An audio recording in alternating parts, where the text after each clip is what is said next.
Okay guys, welcome in. I don't know what's going on with OBS today, but it doesn't like me.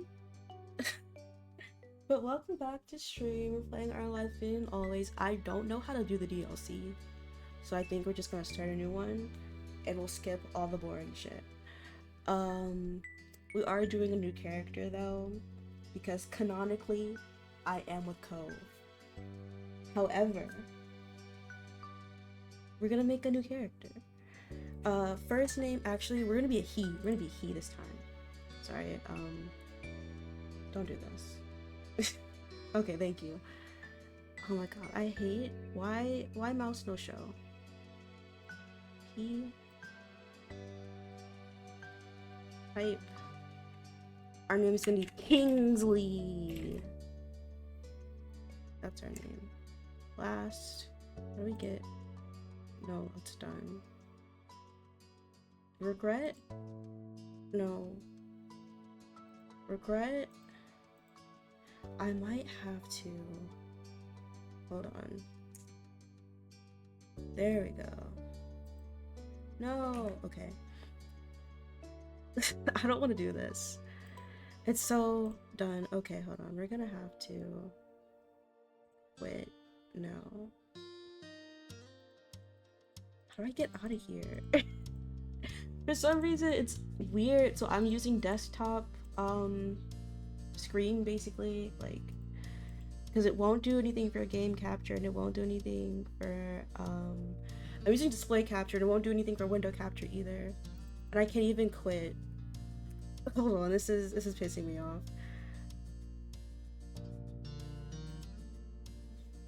I'm trying to figure out how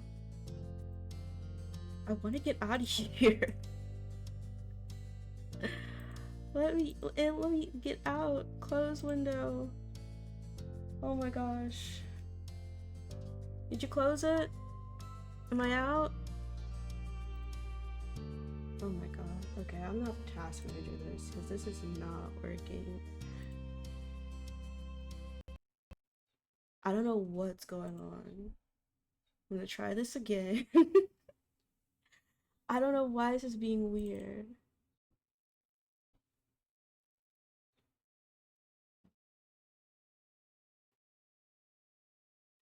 Okay. Configuration. Yeah, we're just gonna put this in Windows mode. And we're just gonna play it like this. I can't do it. I can't do it without not being able to see the mouse. I'm so sorry about this. This game is usually so good, and I don't know why it's being like this now. Okay, he.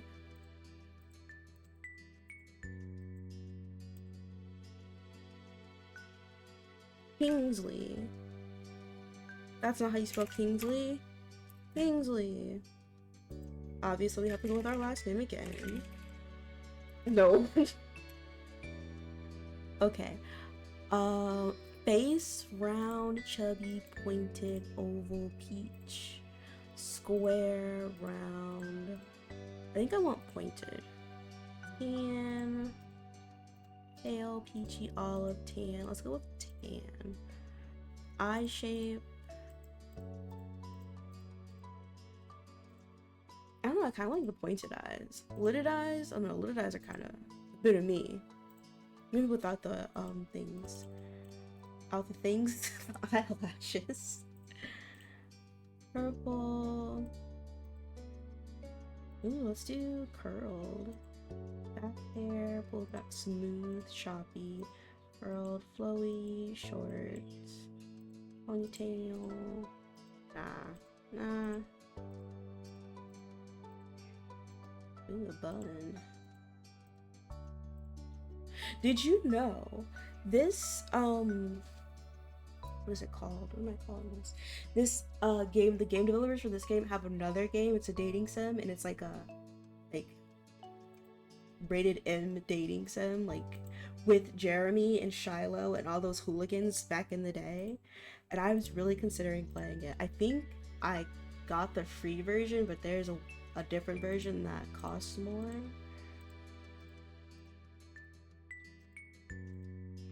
These are so many hairstyles. You know what? I'm just gonna go none. Front hair color. Back hair color. There's no back hair, so I guess I'll change it anyway, just to keep it in theme. Okay. Change the page. Birthmarks. Scars. No. Rosy cheeks. No. Freckles. I'll give him those freckles. Hand size. I keep forgetting, like, these things. Slender. We'll give him slender hand. Glasses. I hate glasses. As a person who wears glasses, I hate glasses. Birthmarks. I don't know. Let's give him an arm birthmark. Scars. I'll give him a leg scar because he's rambunctious. Freckles. I'll give him. We don't just need any other freckles. Clothing types. He likes pants. He likes shirts. Accessory types. Bracelets. He'll wear a bracelet. He'll wear a necklace. He'll wear a watch. He'll wear a hat. Why not? Okay, I think we're done.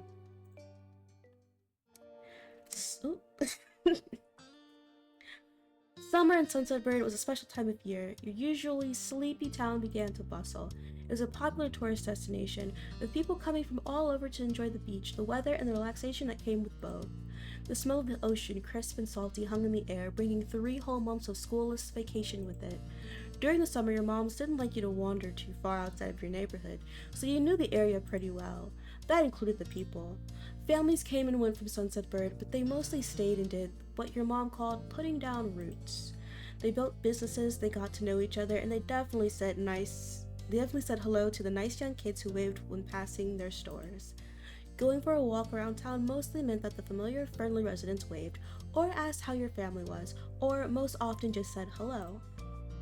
You didn't really get why they always had to say hi, they saw you every day, but you nodded back at them anyway. You ended up saying hi to a lot of different people. Since most of the tourists that came and went every summer were the same ones, you were too anxious to say hi back to most of the other residents that greeted you, but they all knew you well enough to expect that. You know what? I feel like Kingsley is a very outgoing person, so we're gonna say the middle one. You enjoyed learning all about where they were visiting from and hoped to visit those places one day too. But today, there was a man sitting on the curb outside your house. He was sitting with his head in his hands, his whole body slumped over, and you wondered if he was even a real person or a statue that had magically sprung up from the ground overnight. Whoever or whatever he was, you had never seen him before. One thing about knowing everyone in Sunset Bird was that people who you didn't recognize really stood out. It was rare for tourists to venture into the residential district, as your mom calls it. So for you, not knowing who a total stranger was set off a lot of red flags. Sorry, my face was itching. Your mom had to walk with you and your big sister Lizzie about how to talk with you about I can't. Your mom's had to talk with you and your big sister Lizzie about the kind of situation before. Guys, let me know if you can't hear the music or the music's too loud. I don't usually use the desktop music for this. I use the gaming music. But again, for some reason, OBS just does not want to show this game through the game capture or the window capture. So this is through desktop. So sorry about all the stuff at the bottom, but this is what you need to see. This is how it has to be. Actually, does it have to be this way? Let me look. I could probably see you're here. I could probably change this actually. So you don't see that.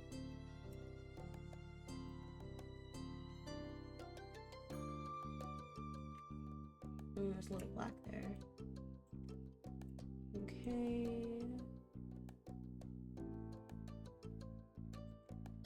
And then this up.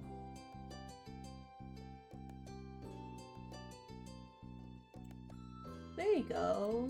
There you go. Okay. That's a lot better for me. Oh, hold on, I still see a little black here. I see a little black there too. I have to adjust it again some more. can only adjust it that way. Can only really adjust its sides. This is as good as it's gonna get. That's as good as it's gonna get, guys. For a low effort stream, this is a lot of fucking effort for me. You hadn't exactly been listening at the time. You think it could be okay to talk to new people. They mentioned that some people aren't good to talk to, but other types of people can help you even if you don't know them. You remember that it's okay to run away if you feel uncomfortable. You don't have to worry about being polite then. I feel like Kingsley is like this. You weren't sure about this man yet. Still, you felt a bit scared knowing that he was blocking the way to your front door, but you were pretty interested. You wanted to know more about what's going on. Whether he was nice or not, you didn't want to be bothered. Kingsley's nosy as fuck. Okay, he is. You slowed down, your eyes remaining fixed on the man. There was a split second where your eyes met and you knew he was aware he wasn't alone on the street anymore. Hey! You raised your eyebrows at the shout. Did he want something? Is that why he was here? The man stood up and started to make his way toward you. Not wanting to seem too approachable, you folded your arms and stared. Still assured by him, but willing to be friendly, you offered the stranger a smile. You know what? We're gonna be a little cool. So, do you live around here? What's your name? You looked the man up and down, taking in his tan skin and relaxed appearance. At least his clothes were relaxed, the way he was acting wasn't. Let me make sure my mic is on. Okay, that's on, the desktop music's on, okay.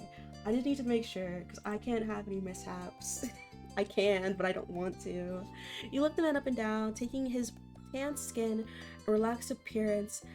At least his clothes were relaxed, the way he was acting wasn't.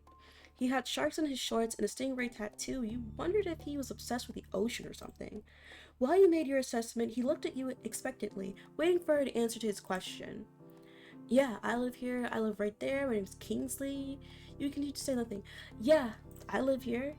That's great. He looked happy to hear it, giving you a broad smile. Oh, a money. He reached into his pocket and pulled out a clean $20 bill. It crinkled in his hand as he held it up to you. Even more confused than before, you looked back at him. Well, could you do me a favor? Nothing bad, sorry. I should have let me start over. He cleared his throat and stood up straighter. From where you were standing, it made him look creepier. Oh my gosh. I remember this from playing it before. Maybe it's because we were really cautious then. I have a son. His name is Cove. Who's about your age? Cove, that seemed like a strange name for an actual living person to you. Well, you can't really talk, your name's Kingsley. You chewed on the inside of your cheek. This guy was definitely obsessed with water. You thought it was pretty cool. He wasn't the only person like that in Sunset Bird. We moved in across the street, see? He gestured toward the house that had been empty for a year, his watch catching the late afternoon sunlight and reflecting it off the walls. The gigantic for sale sign was finally gone. You must be Kingsley Rigel, right? I met your moms earlier and they told me you were 8, just like him, so.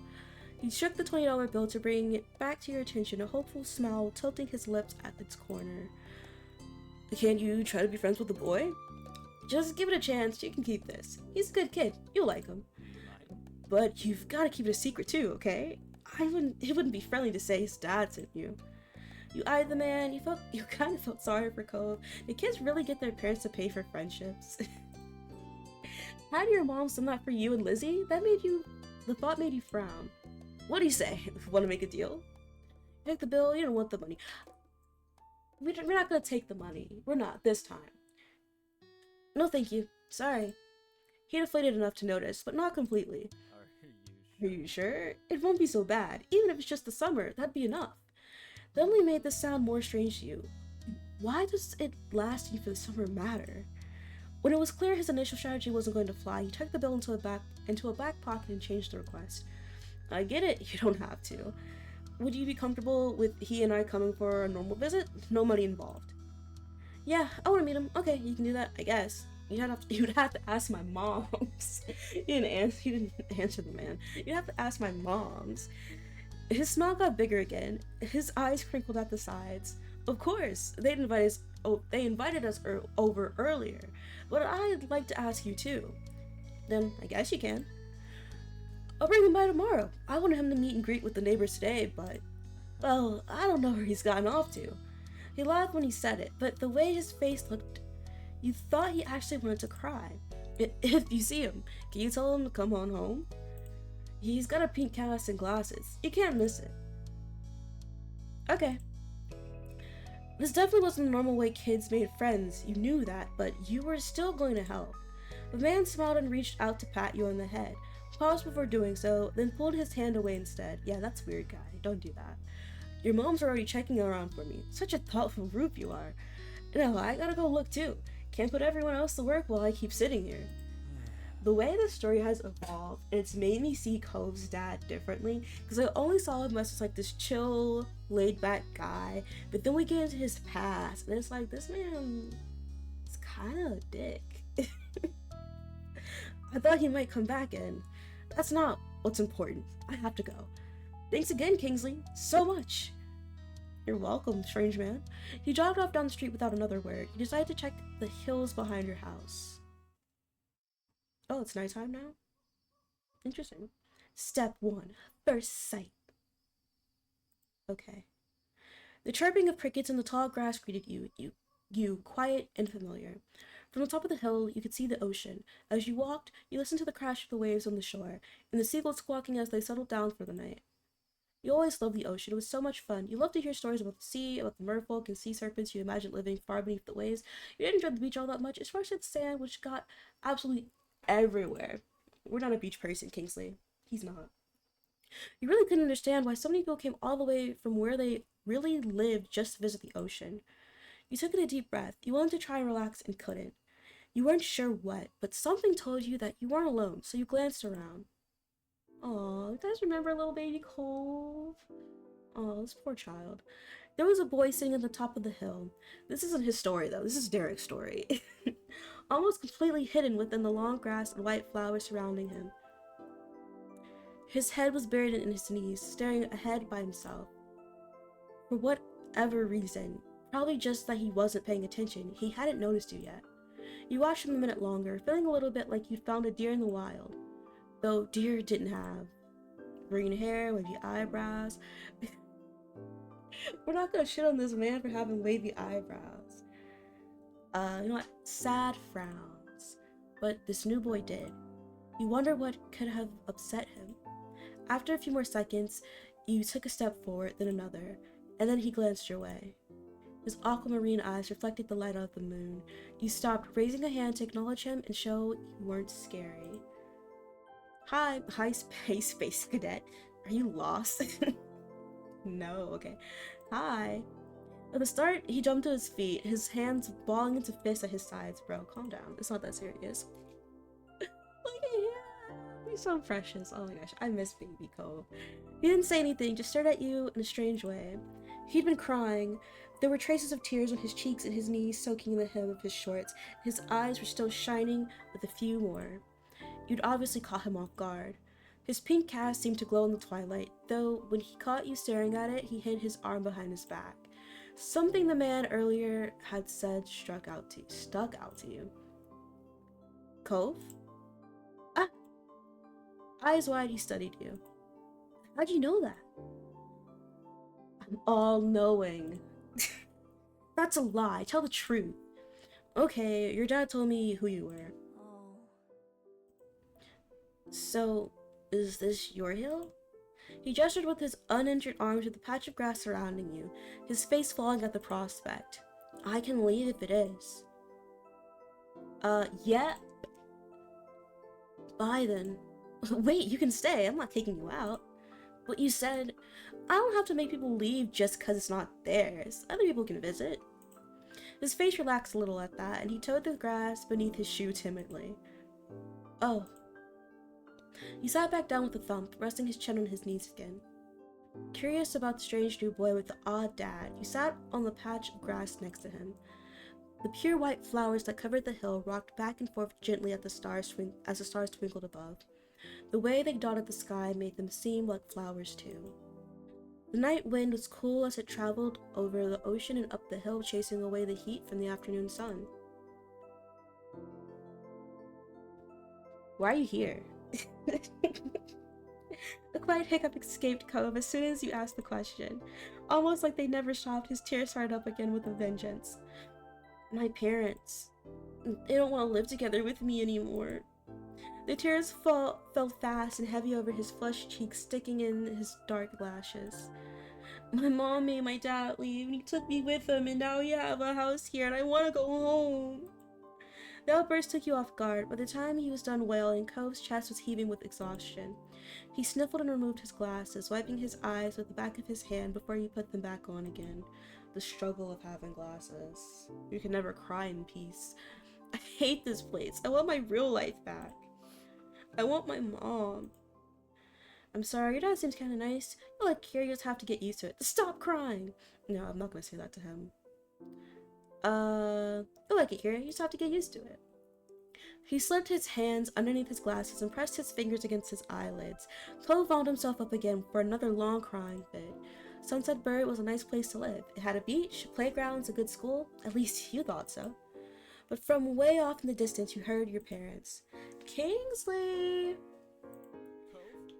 Okay, he said Cove's name for me. Kids, where'd you go? Cove looked at you, tears still clinging to his cheeks. Don't tell them we're here. I want to go home. I don't want to go back to that house. I want to go home. You can handle it. You have to go. Don't worry so much. Sorry, I have to. It'll be okay. You can handle it.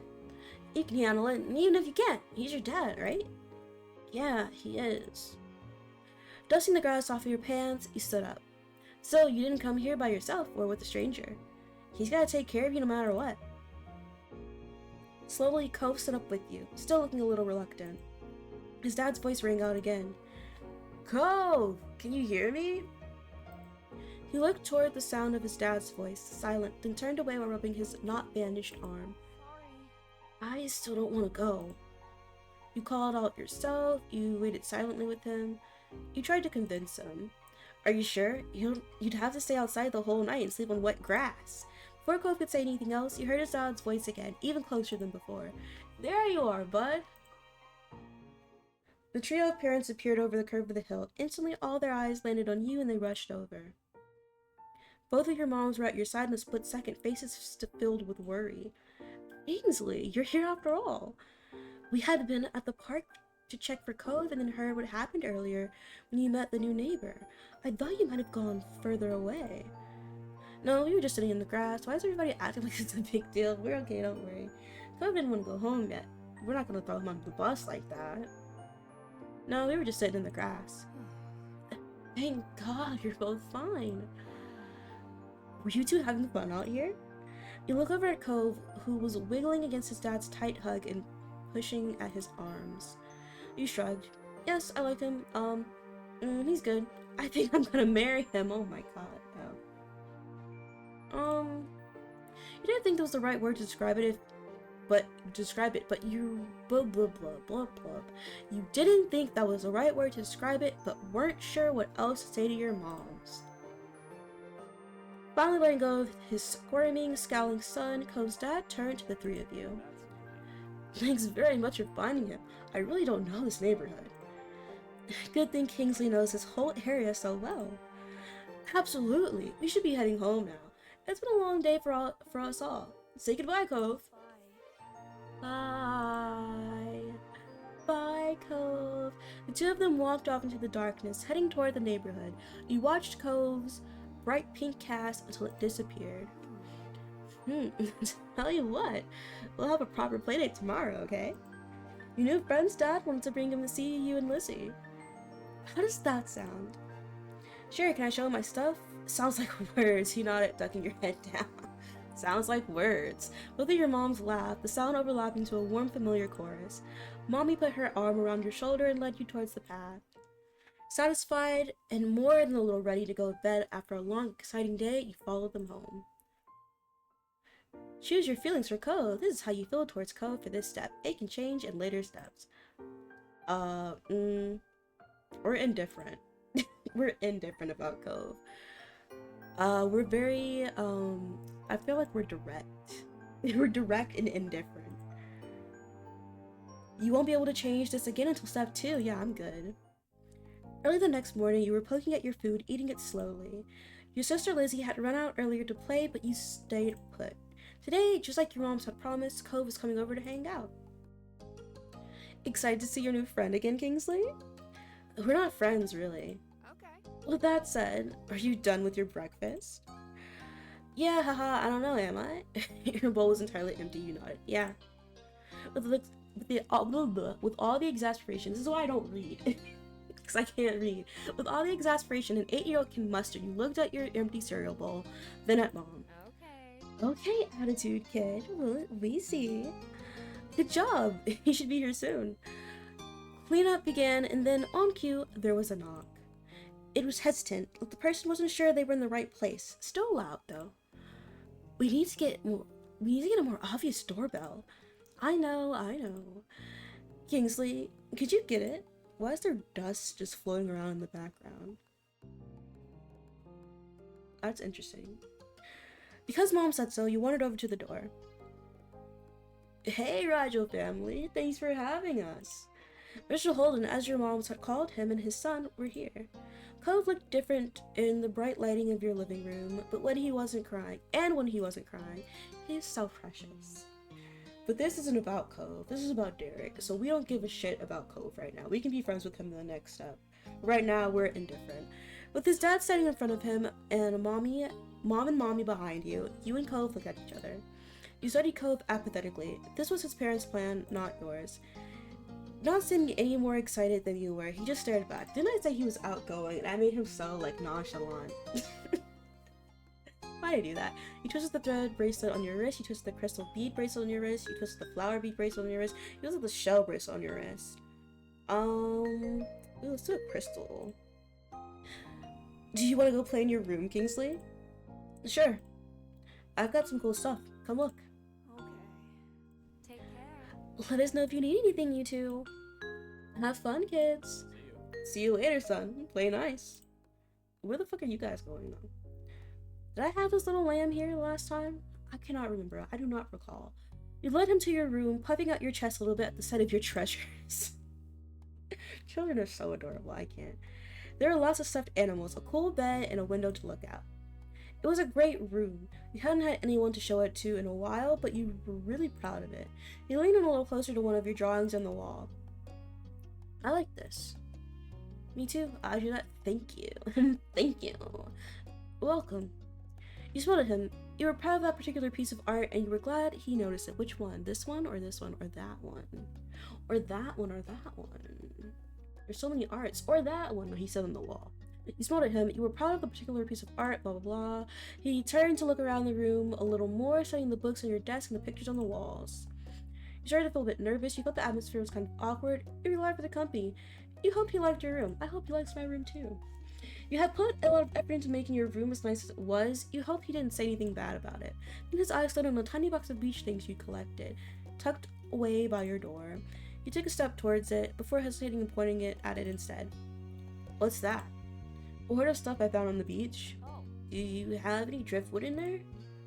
Why? Why would I have driftwood in there? What kind of question? Dragging the box into the middle of the room, you and Cove flopped down next to it. I do. Look. Oh, okay. I guess I do have driftwood. Never mind then. You gestured to a piece at the bottom, still covered with specks of sand. This is a good collection. You took the sense from the tone of his voice that he wasn't just saying it to be nice, or to be like Shiloh. He actually meant it. And oh my gosh, Shiloh. How Shiloh turned out, I feel so bad. Why did they make Shiloh ain't shit? I really like Shiloh. Why did they make him a problem kid? I forgot about Shiloh. Shiloh? He's friends with my older sister. He's supposed to hang out here this afternoon. Do I have to see him? You don't have to do anything, but he's gonna be here. Anyway, I found this gigantic shell here stuck to an even bigger rock. You pulled out a seashell in your pulled out seashell after seashell, explaining where he'd gotten each one and holding them up against the light. There were big ones, small ones, pink, purple, and orange. Most of them you washed off the bathroom sink when you brought them home, cleaning off the sand. Over the past few years, you'd even learned some of their scientific names. The collection was huge and varied that you had lots of fun stories to tell. For all of them, your voice faltered a little, but you kept going as beat them. Apparently fascinated, either by stories or by the shells themselves, Cove listened with what looked like the full force of his attention. Like when you almost pinched well, you almost got pinched by a hermit crab while searching for shells. After watching him scuttle back to the ocean, you found another empty shell that was almost a twin to his home. It was a new experience to be the center of such dedicated focus, even if it was only directed at the shells. Kids, come down to the living room. You could tell the idea was making him unhappy, but Mommy wasn't giving you much of a chance to hang around. Cove hadn't been like this meeting you. You guessed it was because he thinks you found each other by accident, not that a parent made it happen. Mr. Holden must be right that telling Cove his dad was part of that would be a bad idea. Why am I not processing these words correctly? Before you knew it, you'd both been escorted downstairs and deposited in the living room ready for Shiloh's visit. The two of you sat side by side on the floor of your home's entryway. I brought the box of shells. I want to keep looking at them. Okay, but be careful. Hello. You weren't sure if you could trust someone else with your treasures yet, so you stayed next to him while you opened the lid and peered inside. Cove reached in and pulled out a big orange shell. Oh. Like he hadn't spoken aloud yet, he turned to you and held it up, his eyes shining. I think this one is the best of them. That's my favorite too. I like a different one best. I can show it to you. You can take it. I like a different one best. I can show it to you. You reach into the box and take out the one you preferred. Cove looked on with interest. Two of you were still sitting on the floor looking through your collection of beach findings when the doorbell finally rang. Cove jumped, startled by the sound. Since the person hadn't knocked, he figured it was probably Shiloh. He knew where to look for that. Lizzie's friend? You nodded, but didn't seem to make Cove feel better. It was already obvious that Cove didn't hide his feelings well. You could tell what he was thinking right away. This isn't a good idea. It's just Shiloh, and where would you even go? He's at our only door, and if you go upstairs, he'll find you. Cove glanced around the room, his eyes wide, finally paused with his gaze locked into the back of the house. I can go out the window. He was already walking towards it, bro. Chill out, bro. Scrambling to think of something to say, you stepped forward, then paused. Do you want to break your other arm? I love this response. Charlotte's the least scary person alive. Cheer up, Charlotte's gonna like you. Please don't get hurt. I'll come with you. Good idea, let's go. You want to break your other arm? Even I don't jump out of the windows here, and this is my house. The distance from the first floor living room window wasn't far, but you could tell it made Cove nervous anyway. He touched the cast on his arm. The wind had clearly released from his sails. I don't want to break any more bones. I don't think anyone wants to. I've never broken a bone. I still haven't. I've broken a tooth, but never a bone. Unless teeth count as bones, then I have broken a bone. But again, it was a tooth. Yeah, it's not even a noticeable tooth either. But I don't want to see him. I don't know him. You tease him, you comfort him, you encourage him. Let's encourage him. He's not bad, really. Charlotte's gonna be more scared of you than you are of him. Okay. Look at his little face. I just want to smoosh it. He's so cute. Charlotte poked his head into the living room, just like a grandma. Just like a grandma. It was impossible to know for sure if he'd heard what you'd been saying or not, but you guessed that he had. Hi, Kingsley. And hi, Cove? Cove shot you an uneasy glance. Hi. I'm Shiloh. It's nice to meet you. Yeah. You have a lot of freckles. Right, I do. I mean, I have freckles too. Why do you got a problem with his freckles? I think his freckles are adorable. What are you guys doing? We're looking at shells. Awesome. Can I do it too? Cove shrugged and looked back at your box of beach findings. What about that one? The plan for the afternoon, at least as far as you were concerned, was to sit and look at the beach things some more. You weren't really in the mood to do much of anything else. This is a scallop shell I found last week. I kept it because it looks neat. It's a pretty color, kind of like my cast. Beautiful glittering pink did look a little bit like the wrap around his arm. Pink is a nice color. Okay. Is it your favorite? Not really. What is? Maybe green or blue. It might be yellow. Oh, those are all cool. The color was such an asshole. I like those colors too. There are better colors. I'm not sure how to deal with this. There are better colors. That's you.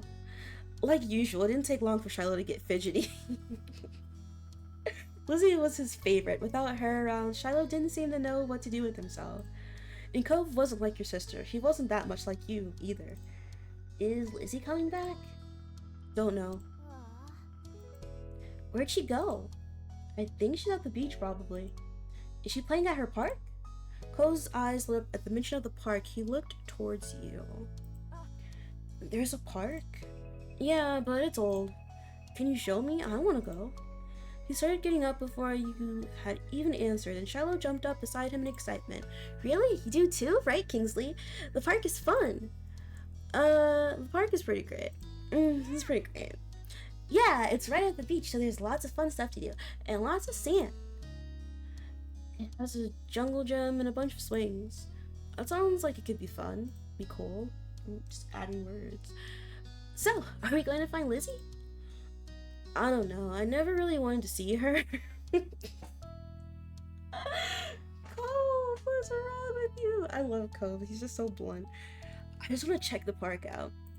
Oh wait, isn't Cove autistic? I think that's canon that he's autistic. Didn't he get tested for autism? That explains it. Adrift without any direction, Shiloh finally turned to you. Okay. He perked up. Both boys went to go. It was only fair. After getting permission from your mom, the three of you were ready to head out. Were they there the whole time? Where the fuck were they? The house wasn't that big. It's not that big. It was a short walk to the park. Lucy had convinced your moms that it was so short she should always be allowed to walk there by herself. When he found her, she was hanging out in the jungle gym, swinging back and forth. Hey, Lizzie! Oh wait, hold on, that was me. Hey, Lizzie! I thought it was Shiloh. I read it wrong. Her face lit up when she saw you, her big brown eyes going wide. Kingsley! Shiloh! Hi! She dropped to the ground and landed with a soft thud in the sand. In a split second, Shiloh had abandoned you two and scrambled over to stand by her. You're used to being left out when it was just the three of you, but now Cove was here. You weren't sure if this was an improvement. Who's that? It's Cove. He's new. Hi. I remember. Hi, Cove. Welcome to my park. Nobody ever comes to play here, so this is where we get together. Hi. She gestured wildly with her arms as if to present the area to the newcomer. While Lizzie continued talking, you took the chance to kick off your shoes and wriggle your toes through the warm sand. Nice, huh? In this neighborhood, I'm the one who comes up with the ideas. You are? Yeah, I am. Who else could handle the job? Lizzie is the oldest. By a lot. My mom said you're Kingsley's age. Yeah. Thought so. I'm still the only one in this group with double digits. What about other kids? Other kids? There aren't any. We're the only kids here, and Shiloh's just visiting from another place. Not even tourists really bring their kids here. This is the land of ancients. Be careful that the oldies don't try to steal your youth. Oh. That's sad. Oh. For a second, it looked like he might cry again, babes. Chill. But something in his eyes shifted. He looked back at Lizzie. What kind of old people? Like moms and dads or grandparents? Grandparents who don't have kids. They hate kids. Why? We haven't done anything. Only some of them don't like kids. Stop saying stuff like that, you're gonna upset him. Yeah, they're really bad. Only some of them don't like kids. You interjected quickly, hoping Lizzie wouldn't take things too far. Cove sniffled, his forehead creasing with worry. Lizzie was staring Cove down, but Cove wasn't even looking at her anymore. He didn't seem to care that she was there. He went into his own head. Shiloh was the next one to speak, completely unaware of the situation, as Shiloh is. I met Lizzie and Kingsley in school. We'll see tons of kids there once summer is over. We met in school? Is that how that happened? That's interesting, because she's like a jillion years older than you. You're like 6. I don't want to go to a new school. I don't want summer to end. Shiloh looked down to the dirt. He hasn't had much luck striking up conversations with Cove. I like summer vacation a lot too. All the building tension in the air suddenly vanished when Lizzie laughed. At Shiloh's discomfort at how weird she thought Cove was, at something else entirely you didn't really know, but she laughed, face scrunching up. Welcome to Sunset Bird Cove. Take a seat, put up your feet, and get used to it. That's right. I don't remember this dialogue option happening last time. For the rest of summer, Cove was always there. You saw him more often than Shiloh, and on some days when she was in a bad mood or busy, you even saw him more than Lizzie. He became a staple of your everyday life, the way sun and lunch and the beach were. That summer, you hadn't really had been interested in him one way or another. He was just kind of a fact of life, someone you met with because he was there. Of course, that was only the start of things. Okay, so I'm not gonna do any of this stuff because we're gonna skip to Derek's DLC, and then summer ended. Yes, I'll never get tired of that view. You stood beside your mom's and Lizzie as the four of you watched the sun dip into the ocean somewhere far, far away. You like to imagine it cooling off the water, resting itself before getting ready to shine brightly again tomorrow. That was a fun day. I didn't know they had magicians on the shopping street now. Neither did I. Oh no, you're so dull. Let's get out more. He didn't do real magic, Mom. How did you figure that one out? Because I know that's not what real magic looks like. Oh dear. There's all kinds of magic in the world. Lizzie gave Mom a suspicious look, but didn't dispute the claim. Well, we can't sit out here all night. Time to hurry home and get cooking. Who's helping with dinner? Lizzie immediately let out a groan. Mom, summer's almost over. The protest was obvious. You could practically see school on the horizon. You clearly didn't want to spend your last bits of freedom cooking dinner. You could do that any other day. Please, can we go quickly just a little longer? We have to keep playing before it's too late. It is almost over. You put on your best puppy dog eyes. Lizzie may not want it, but you plan on going home. You know what? Let's plan on going home. I want to see what that looks like. Mom looked down at Lizzie with a sigh. She continued pleading. We'll help with dinner tomorrow. Soon we'll have homework and reading to do. We can't do homework. We can't do work now too. Lizzie made her case and stomped her foot into the ground. Well... Oh, come on, Pam. I can help you with dinner. Mommy leaned in for a hug, and you knew that Lizzie was very close to victory. Alright. But as soon as dinner's ready, you lot are coming inside, understood? Yes, Mom! So much to do, so little time. Maybe I can still get the seashell bracelet at Teens and Trinkets? Oh, or maybe the playground. Or the fireflies would probably be coming out, right? Don't I get a say in this? You suddenly made your own plans. We can't go too far. I'm going home. Don't I get a say in this? Lizzie looked over at you, narrowing her eyes like she was very seriously contemplating the answer to that question. A strong gust of wind made you shiver. Lizzie huffed as she wrapped her arms around herself. Doesn't the wind know that summer's not over yet? That's all Lizzie said before abruptly turning on her heel and heading off the direction your mother's had gone. Where are you going? I'm going to my room. I have lots to plan if I want to make the most of tomorrow. You thought this over. Looking off towards the water again, Lizzie didn't wait, and before long, she was disappearing off down the road. You know what? Do I follow Lizzie or do I stay outside? You know what? I'm gonna stay outside. I know I said I plan on going home, but Lizzie's a lot, and we're the only person here who's allowed to have a big personality. You watched Lizzie run off, twisting your lips as you considered what to do. In the end, the pretty sky and the soothing sound of the waves won out. You strayed off the path, grinning at the feel of the sand, quickly filling the empty space in your flip-flops.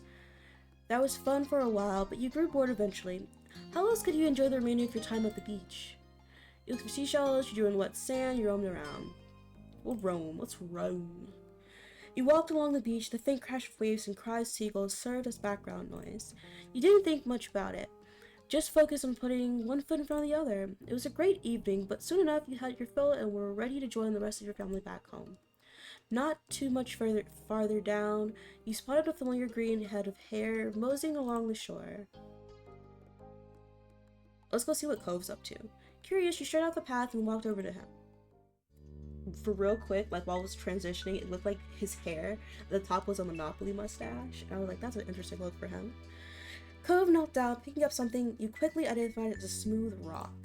He reared his arm back, then tossed it out into the water. You were impressed over how far he got it to go and sailed way out into the ocean. It was a good toss, that was pretty neat. It wasn't a long throw, but he didn't care to try for that. The rock sunk, kind of. like a rock and fell back down almost right after he tossed it. That's hilarious. I'm gonna say it was a good toss. It was pretty neat. You can't skip rocks in the ocean. What are you doing? You look for your own rock. What are you doing? I'm being nosy. Let's talk. Cove jumped a little and let out a small giggle. Sorry. What are you doing out here? I asked first. Cove frowned, turning back to the waves. I'm not doing anything, just thinking. Cove was looking down at his cast, scratching idly at the pink surface, even though you were pretty sure he couldn't feel it. His brows were furrowed and there was a frown on his face. It's not fair. I've had to wear this cast for ages. I can't even swim. When did you get it off? How'd you get it? When did you get it off? When did you get it off, bro? Bruv. Cove shrugged and didn't say anything. For a second, you thought maybe he didn't know, but finally he sighed. A few weeks. That's not very long at all. That is a while. You didn't think a few weeks was... That is a while. You couldn't imagine me forced to wear a cast for that long. It'd be torture. Cove let a huff, plopping down onto the sand. I can't believe summer's almost over. He sat down next to him, nodded in agreement, regardless of the sudden topic change. I don't want to go to school. I mean, I would. I don't want to go to a new school. I think it'll be the same school as you and Lizzie.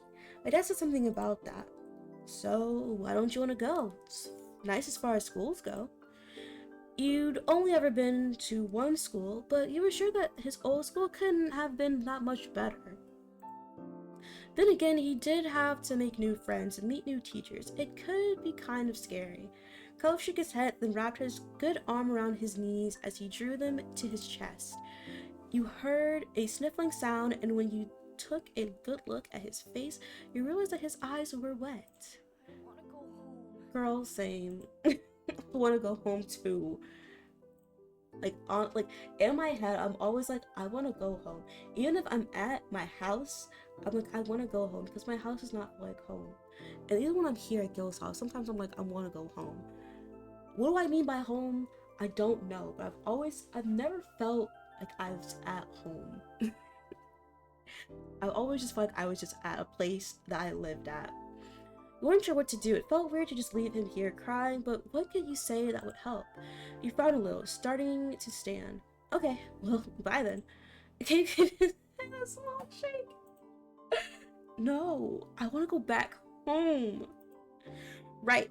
Cove wanted to go back to his old home, the one that sat waiting someplace far from here, the one he would bring up whenever he felt this sad. It had been a while since he moved in. He didn't seem to feel any better about being here. You settled back down to the sand, trying to consider what to do. This could be your home. It's a really nice home, if you give it a chance. Cove didn't respond to that. He tightened his arm around his knees, resting his chin on them. You're not going to leave, right? It will still be around? The question was a little surprising. Of course. That is a little surprising, seeing as how we didn't do a single thing together. Your parents would have mentioned if you were going to move or something, right? After a second, Cove gave a little nod. Once I get my cast off, we could go swimming. You were fine with him changing the subject again. It'll be too cold by then. You smiled so he'd know you were only kidding. Cove smiled, then looked back to the waves. My dad keeps saying I'll get used to everything eventually, that I'd feel better then. It used to make me angry. I didn't want to get used to everything. Why are we having this conversation? Why? You spared a glance. Like, I get it, Cove. This is Cove's story, but it's not. It's Derek's time to shine. And I get, like, the whole point of the game. It's a cute little dating sim. Get to know Cove. Get to know the others. But, like, I guess, because we're indifferent right now. That's why I'm like, I don't care. But, like, if we were friends, I would care. But I'm stupid. I'm indifferent. So I gotta put on the act. I got to. He turned a glance over at Cove and saw that anger had slipped off his face in favor of something almost puzzled. But maybe that would be okay after all. As long as I really do feel better. I can't see it. The two of you sat quietly, just taking in the sounds of the waves. Lost in thought, you started a bit when you heard a faint, familiar sound.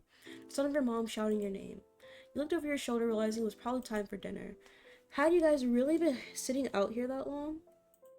You stood and dusted the sand off of yourself. My mom's calling. It's time for dinner. You should come. Cove looked at you, expression screaming reluctance, yet ultimately. Okay. When he smiled, Cove returned with one of his own. The two of you couldn't stay there in your own little world any longer. You were being called forward. So both of you ran off towards your house, leaving the waves of summer behind. Oh, how nice. We didn't even get the dad storyline. In between. Okay.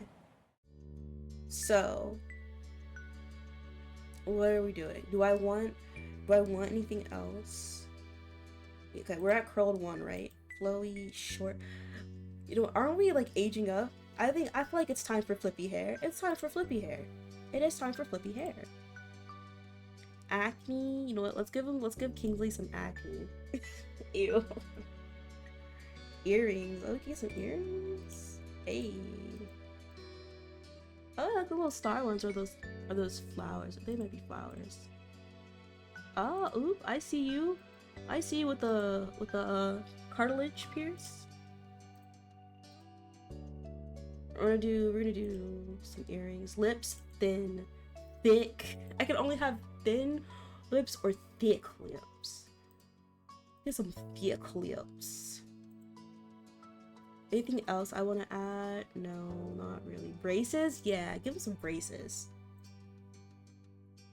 Surprisingly, I have very straight teeth. And I get compliments all the time on how straight my teeth are. They're like, people ask me like, oh, did you have braces? I'm like, no, I've never had braces. I wanted braces. I did want braces. We're gonna be fond. We'll be fond. We'll still be direct. We'll be fond. We're gonna stay at fond. We're not going to crush level. We could go to crush level. Yes. Customize Cove. Choose a customized Cove yourself or let his prior experiences determine it. You know what? Let's see. He's so cute. Did he look this last time? Oh my god, what is this?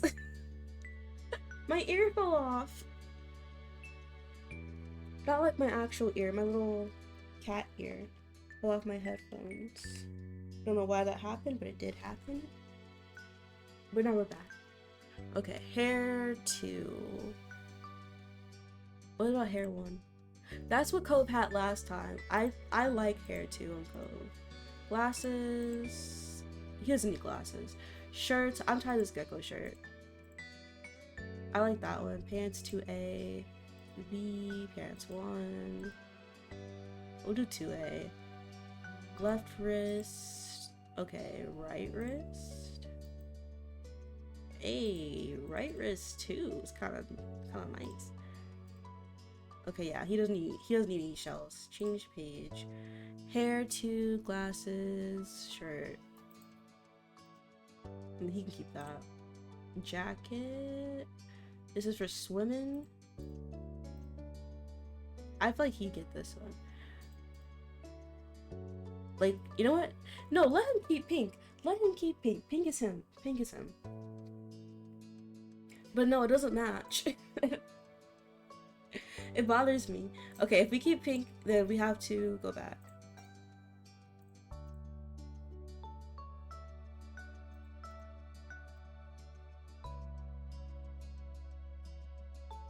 No.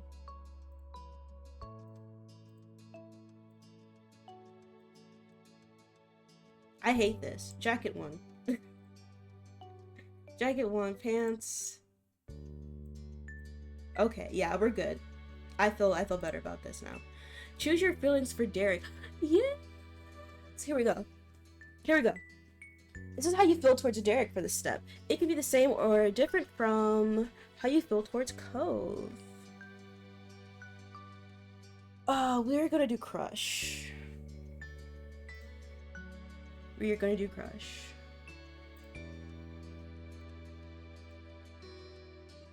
Crush. Are we... we're all... I feel like we're just a direct person. I was like, why did it not... Crush. Direct. Yes. We're gay, we're proud.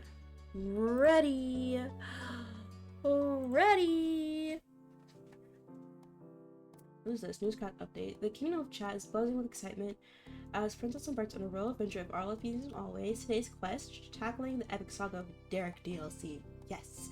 Will our hero find love, friendship, or perhaps a dragon to slay? Stay tuned for heartwarming tales and tough choices ahead. August ended, September began. It was time to go back to school. Babe! Lizzie groaned and complained the entire first week. She hated going to classes. Still, there was interesting things to do that couldn't be done anywhere else. You weren't sure how Cove felt about it. He was enrolled that year. That was like a sign Cove would be staying in Sunset Bird for a while. At school, he was alright, but kept his distance from the other kids, from what you saw anyway. Originally, he treated you like everyone else, passing by as if you didn't know each other, but as the years went on, the two of you acknowledged each other more and more. Your friendship had started to grow. That year, the divorce of Cove's parents was finalized. You overheard your parents talking about it, saying Cove's dad got full custody. Damn. Damn. That's so sad. That's so sad. He's got full custody. At first, you heard that meant bad news. It had made Mr. Holden cry, apparently. Then you found out it meant Cove could keep living with his dad. He would only stay with his mom a few weeks of the year. That's... You know what? I can't say anything.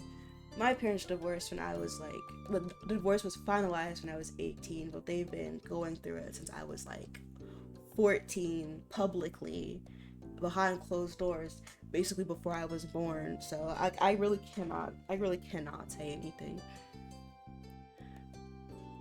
Cove cried too for different reasons you thought. I think my mom had full custody. It seemed like Cove and his dad might move again. Mr. Holden decided to stay after all. Mom asked him about it once. He had said he didn't want to uproot Cove's life a second time. Mr. Holden tried to get Cove to like Sunset Bird more. He kept encouraging his son to go out and see the place. Sometimes Mr. Holden volunteered you to spend time with Cove. Don't do that, sir. Don't volunteer my time. I hate people do that.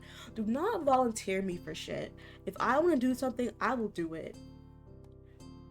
You weren't sure how well it worked in changing Cove's thoughts on the town, yet it might have been part of the reason you and Cove ended up growing closer. Cove never talked to anyone about what happened with his parents and withdrawal whenever it was brought up. It was hard for him, yet nobody knew how to help. Eventually, Cove stopped crying on his own. You couldn't understand what had changed. Still, you worried about him. You could tell he wasn't completely happy.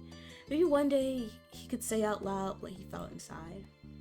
After that, it felt like things had gone back to normal, except what was normal didn't stay the same. Years passed and suddenly you were in middle school. You weren't a kid anymore, you were 13 years old. That officially made you a teen, even if your sister didn't agree. Girl, 13 is literally in the name. The toys and crayons that used to litter every free space in your room had been packed away somewhere, replaced by new hobbies. There were other changes too. Cove's cast got taken off. It was weird to see him without it initially. Underneath the pink plaster ended up being a long, thin scar that snaked across his forearm. Cove's chest puffed out in pride when someone drew attention to it.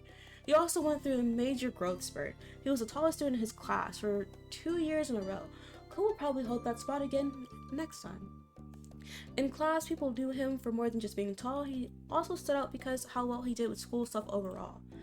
Over the years, he still remained familiar in a lot of ways. He talked to people when they came to him, but never really searched out company on his own. And the only kid that came to visit the neighborhood when you were little Shiloh, well, he was gone. He and his mom moved back south because of her work, just 1 year after Cove came to Sunset Bird. It's so sad. I miss Shiloh. It had been really upsetting when he left. Lizzie was inconsolable for weeks, but nobody talked about Shiloh anymore. It was a long time ago. You learned some heartbreaking things because less sad than further away they are. No, you learned some heartbreaking things because became less sad the further away they were, even if they had never gotten any better. That was sad in its own way. Things at home were different too. We still lived in the same house and all that, but it wasn't how it was before. Ma dyed her hair purple, wanting something new, and liked it so much she kept dyeing it. We went to the Family Dollar, and we were looking for a fan that I told you that we got. And so we were in the hair aisle because I wanted to get some more shampoo and conditioner and I was looking for like a different deodorant too, because I'm running out of my other deodorant. And I saw a hair dye, and I was like, what if I dye my hair? And he's like, what if? And I was like, are you gonna dye my hair for me? And he's like, maybe. So we're looking at hair dye. Did I dye my hair? No, because I feel like it wouldn't show up. It said no bleach necessary, but my hair isn't black.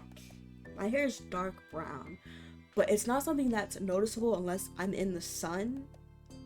So that's why I feel like I'd have to bleach it in order for it to hold the color. But it's something that I've thought about doing. But in order to do that, I need my hair to be like super straight, because right now the new growth's growing in from when I got my perm in April. So yeah, that's it. I just wanted to tell you guys that I thought about dyeing my hair again. I dyed it a few years ago. It was like, I wanted to be like Beyonce's hair color. But because that was like my first time ever dyeing my hair, I couldn't get it that color. But it still looked natural on me, so yeah. You remember calling her mommy as a kid, but something like that seemed awkward nowadays. You were much too old for the word.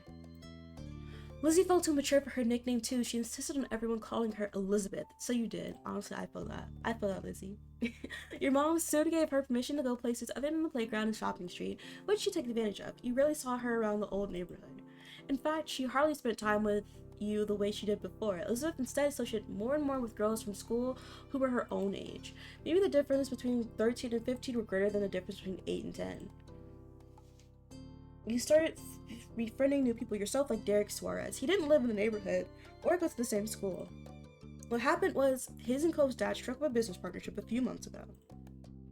Since then, Derek would pop in the area now and then. It seemed Mr. Suarez was happy to let Derek tag along to his work if Derek had the time for it. Without a doubt, everyone and everything around you had changed in small and big ways. You had too. As time went by, though, it was easy to settle into this new normal. Then, before you knew it, school was over and summer vacation had come again.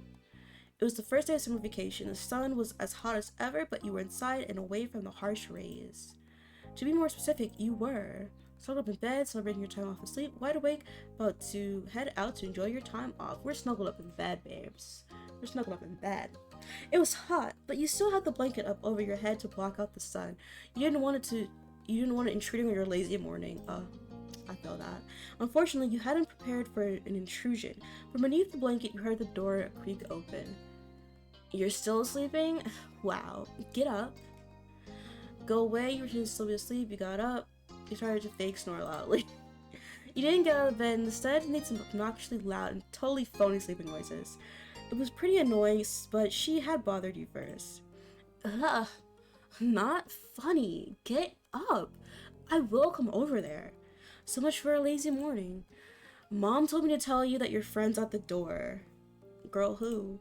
He brought some happy summer gift from Mr. Holden. Mom wants you to take it from him, say thanks or whatever. So, come down already? We're there, okay, fine. Really? Let's get him coming. I'll be there when I'm there. Elizabeth rolled her eyes and left, having done what was instructed of her. You rolled out of bed, stretching your arms up high and yawning. Time to get ready. You saw yourself in front of the mirror in the far corner of your room. Your reflection hardly even fit in the frame. You were very tall. Your reflection went over the hole of the mirror. You were pretty tall.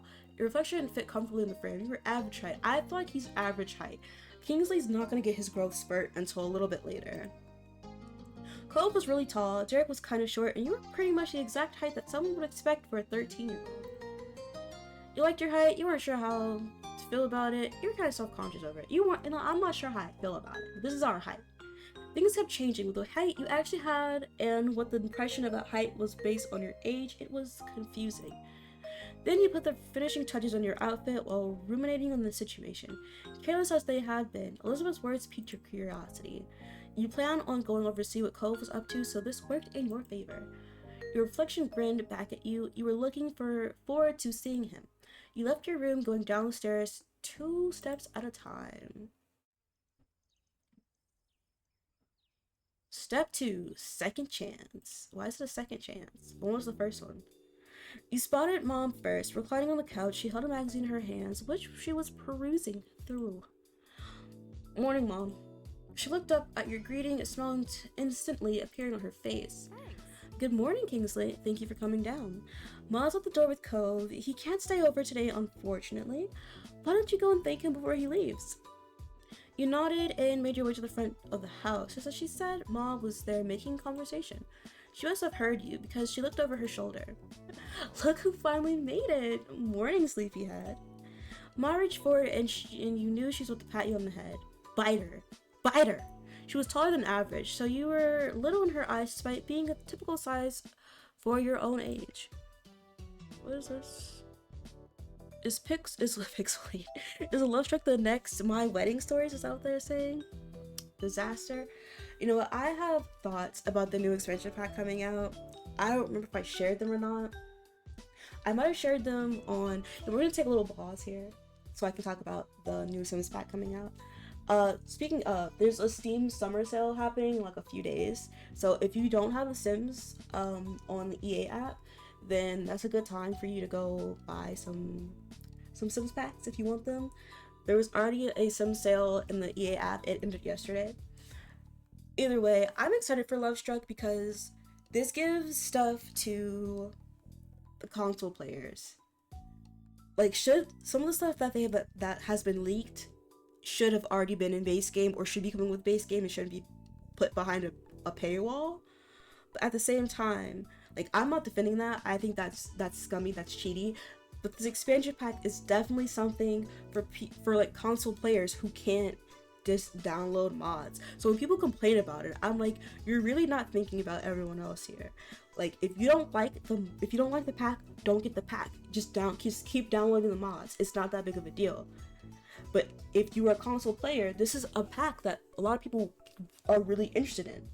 So it's just like, shut up. But like, also Pixelate comparing it to My Wedding Stories, that could be something, because My Wedding Stories is so trash. Like, beautiful world. I love the idea of planning a wedding, but they got rid of like the base game wedding, which I feel like they shouldn't have gotten rid of. Because it just makes things look more difficult. But it is what it is. I'm excited for the pack. Am I gonna get the pack? Possibly. Am I gonna pre-order the pack? Big fat maybe. Big fat maybe. But I'm excited for it. I can't wait for it to come out. Was she patting me? Told my body to dodge. Ma didn't bother trying to catch you. She simply smiled. You're the last one down today, you know that? Life isn't a race. That's so fucking rude. I was gonna stay in longer, so you're welcome. Sorry about the wait. What did we get? What did we get? Of course that's what you're thinking about. Allow me to get out of your way so you can find out. With a small laugh, Ma stepped aside. Cove was just as you remembered, exactly how you came to know him to be. Why is he looking like this? Why are you shy? He leaned uncomfortably to the side of your doorway. His bushy hair covered part of his face. His features were pinched in embarrassment and shifted from one foot to another. He was holding what must be the much talked about gift. At first glance, you figured it must be a bouquet of flowers, and you gave it a real look. No, instead it was carefully cut fruit. It made a lot of sense that it was actually from Cove's dad. You had to suppress a laugh at the showing. You couldn't imagine many folks buying that sort of thing for their own personal enjoyment. The kind of an arrangement was built for a presentation likely to impress whoever was inevitably going to receive it. It seemed no matter how long he lived here, Mr. Holden would keep going out of his way to be neighborly, and Cove would always be roped into participating. Cove smiled slightly at the sight of you. The sting of his goofy errand, he was clearly embarrassed to be uneased. I don't understand that. Hey, Kingsley. You earnestly grinned back. It wasn't weird at all like it used to be when you were kids. As time passed, the two of you started to enjoy each other's company. Now you actually considered him a good friend, not someone you were forced to be around by your families. Hey, it's really nice to see you. Yeah, you too. And you were certain he meant that agreement. It was already shaping up to be another long summer with plenty of time for the two of you to have fun together. His awkwardness over the task started to creep back in, so Cove nudged the gift closer to you. He was ready to be relieved of it, and with that, the gift was accepted. Oh, it looks so precious still. I just want to squeeze his little face. This thing was definitely Dad's idea. I would have gone for something else, but if you can't eat it all, I wouldn't mind taking a couple of skewers. He smiled, looking amusedly at the gift, then back to you. You call that one. You are too cute sometimes. Kingsley.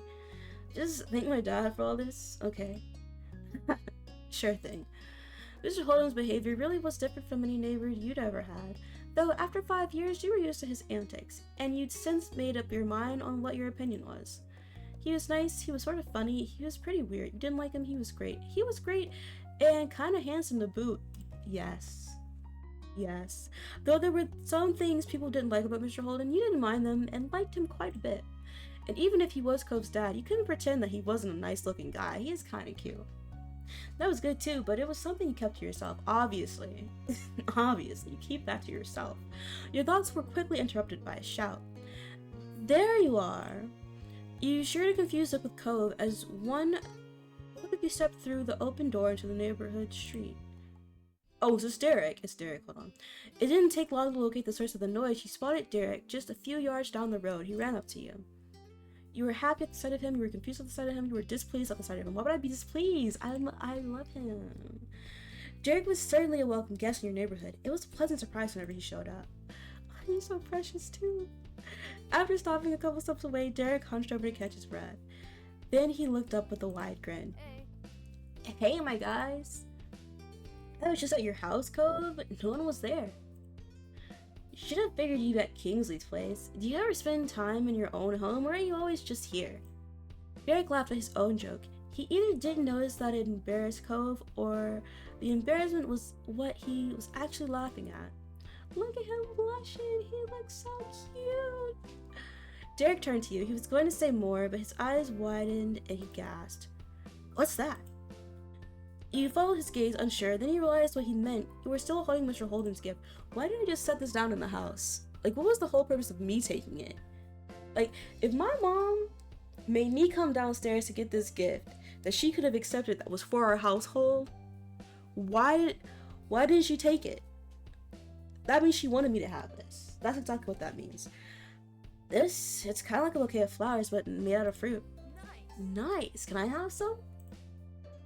Sure, we can share. I haven't even tried any yet. It was a gift for my family. I can't give it to you. Maybe you can have some later. Sure, we can share. Jerry grew more excited by your words, bouncing on the balls of his feet. Awesome. Then he nodded his head and as if to clear it. Anyway, that's right. I came here because I needed to say something big. He paused, possibly for effect. There's some kind of kid here in Sunset Bird. Oh my fucking god. This fucking bitch. I completely forgot about Jeremy. Like, I remembered him at the start because there's a different game with him and he's a dateable character. But then, like, I completely forgot all about Jeremy, the little shit he is now. Cove was as surprised as you were by the news, which your reaction made sense. No one around your age had moved here since Cove did 5 years ago. Were they with their family? Maybe they were cutting through. Nuh-uh, the new kid was all by himself, just walking. Did you talk to him? Nope. I can report the sighting right away. The kid had green hair, glasses, was pretty small, and seemed really upset about something. I hope he didn't leave. You blinked slowly. You blinked. Slowly, you looked over to your longtime neighbor. There we go. That sounds a lot like you, Cove. When you first got here, anyway. Oh, yeah, I guess that was me back then. Derek snickered good-naturedly. I can see that really well, now that you say so.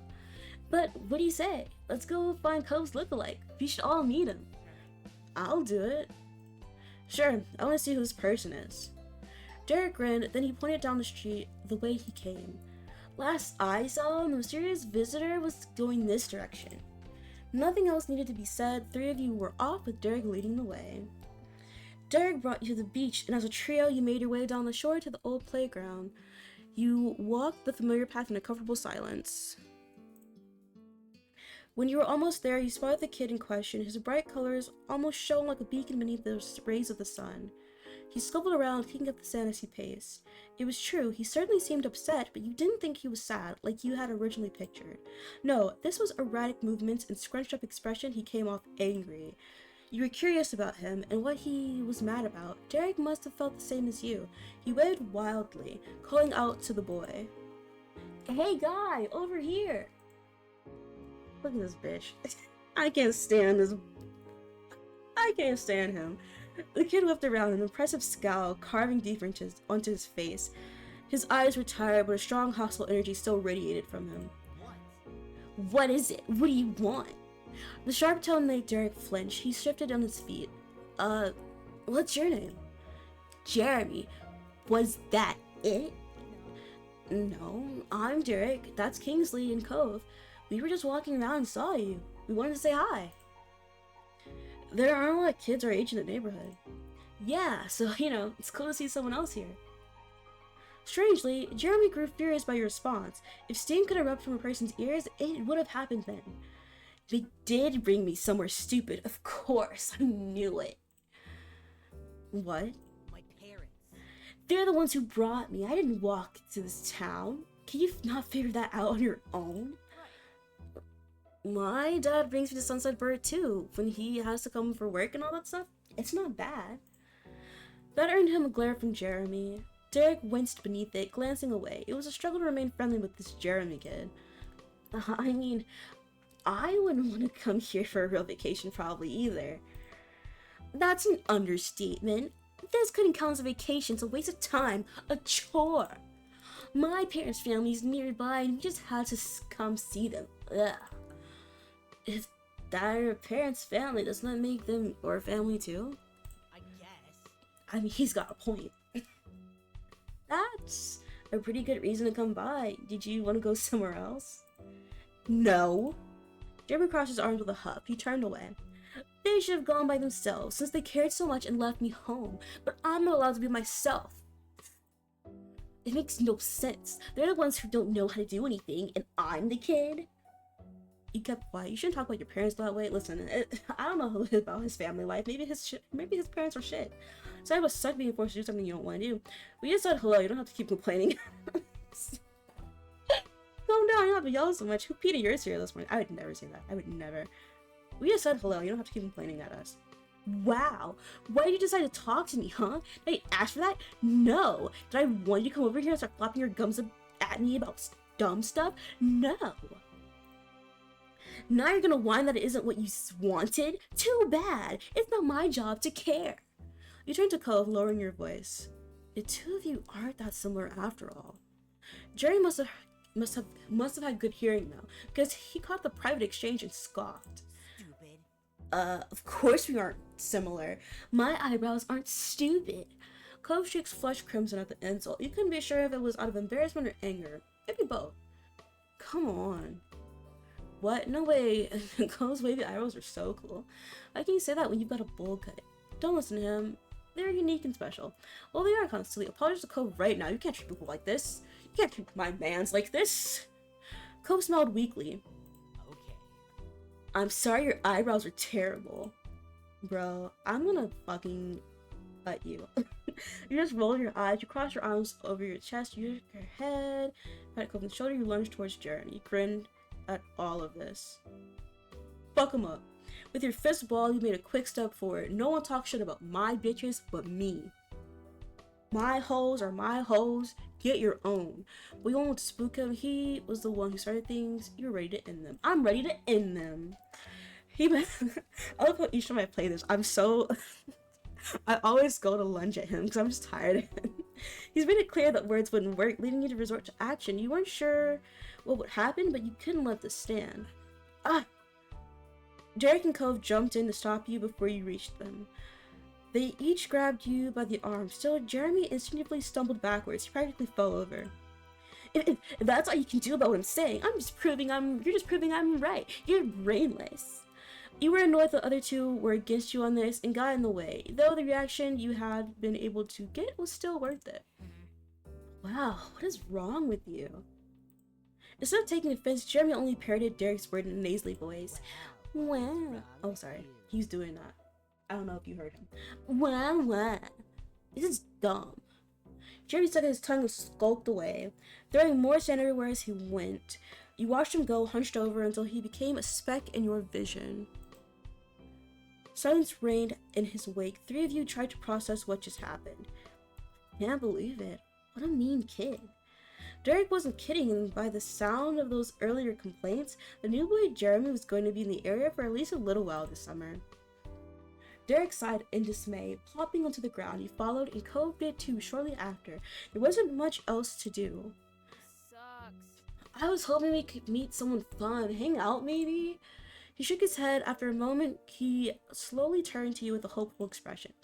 But, you know what would really improve the day? What?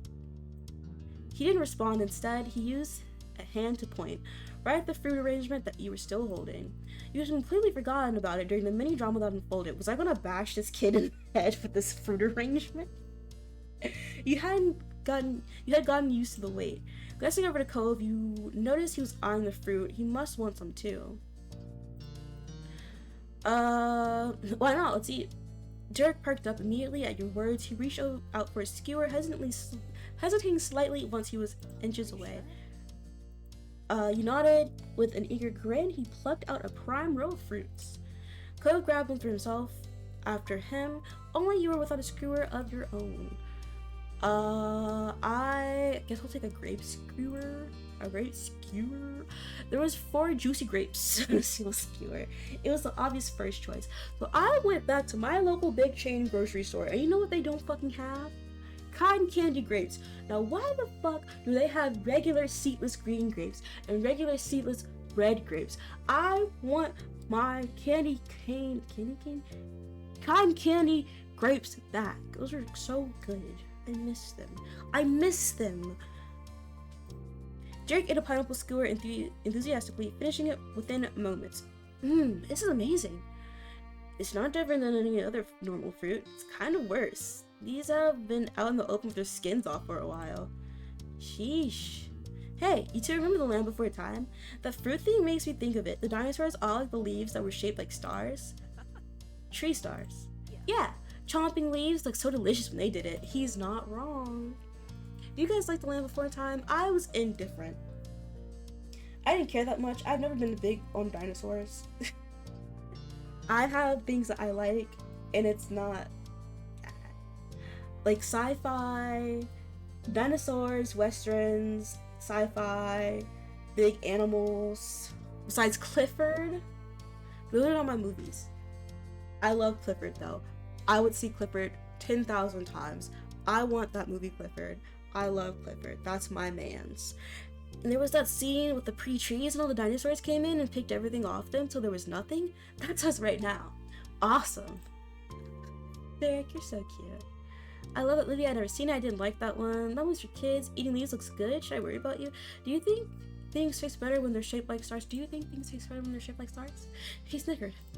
Not everything, but it probably helps. Have you guys had star fruit before?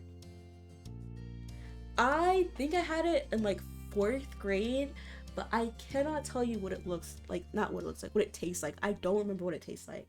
But I have not seen star fruit in forever. I don't even know if they sell it anymore. You'll probably find out maybe at like one of those stores that sells fruits. What are they called? Markets? What are they called? Farmers markets. There we go. I don't know what season they grow in either. Let me look. I could look. The three of you continued like this for the next few minutes. Eventually, the display was barren. It looked weird when devoid of fruit. Hey, we weren't supposed to eat all of it. It didn't make you feel better eating it. Really made you feel better. Yeah, it didn't make you feel better. I don't really care. Even if it was good, you weren't over the earlier drama. Am I looking for? Hey, Kingsley. Yeah? What's up, bro? It's good, bruv. The two of you met eyes casually. Were you seriously gonna hit that guy? Well, he had it coming. Star fruit.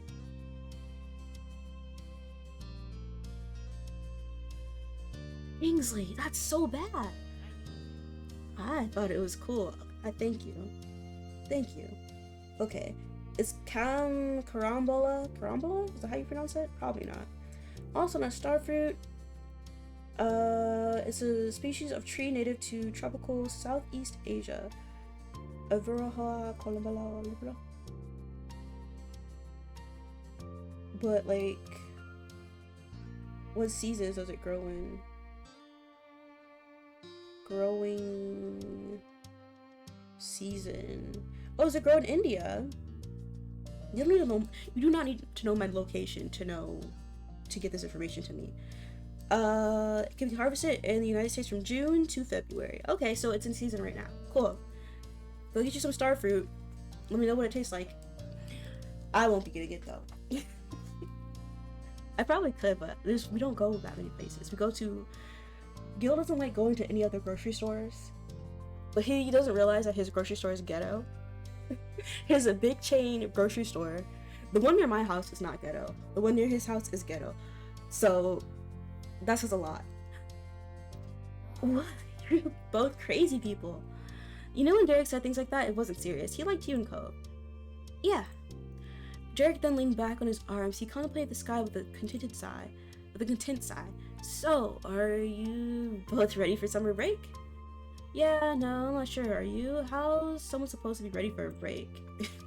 I mean, it just feels like there's a lot to plan for. And what about you, Cove? Are you ready? I think that depends. Before you could say anything else, the light atmosphere was shattered. Kingsley! You glanced over your shoulder to see your sister. She strode closer and closer, appearing none too pleased. I've been looking all over for you. Ma said you and Cove ran off with the thing Mr. Holden brought for us. She leered over you with arms folded. So, where is it? You're late. It's all gone. What do you mean, gone?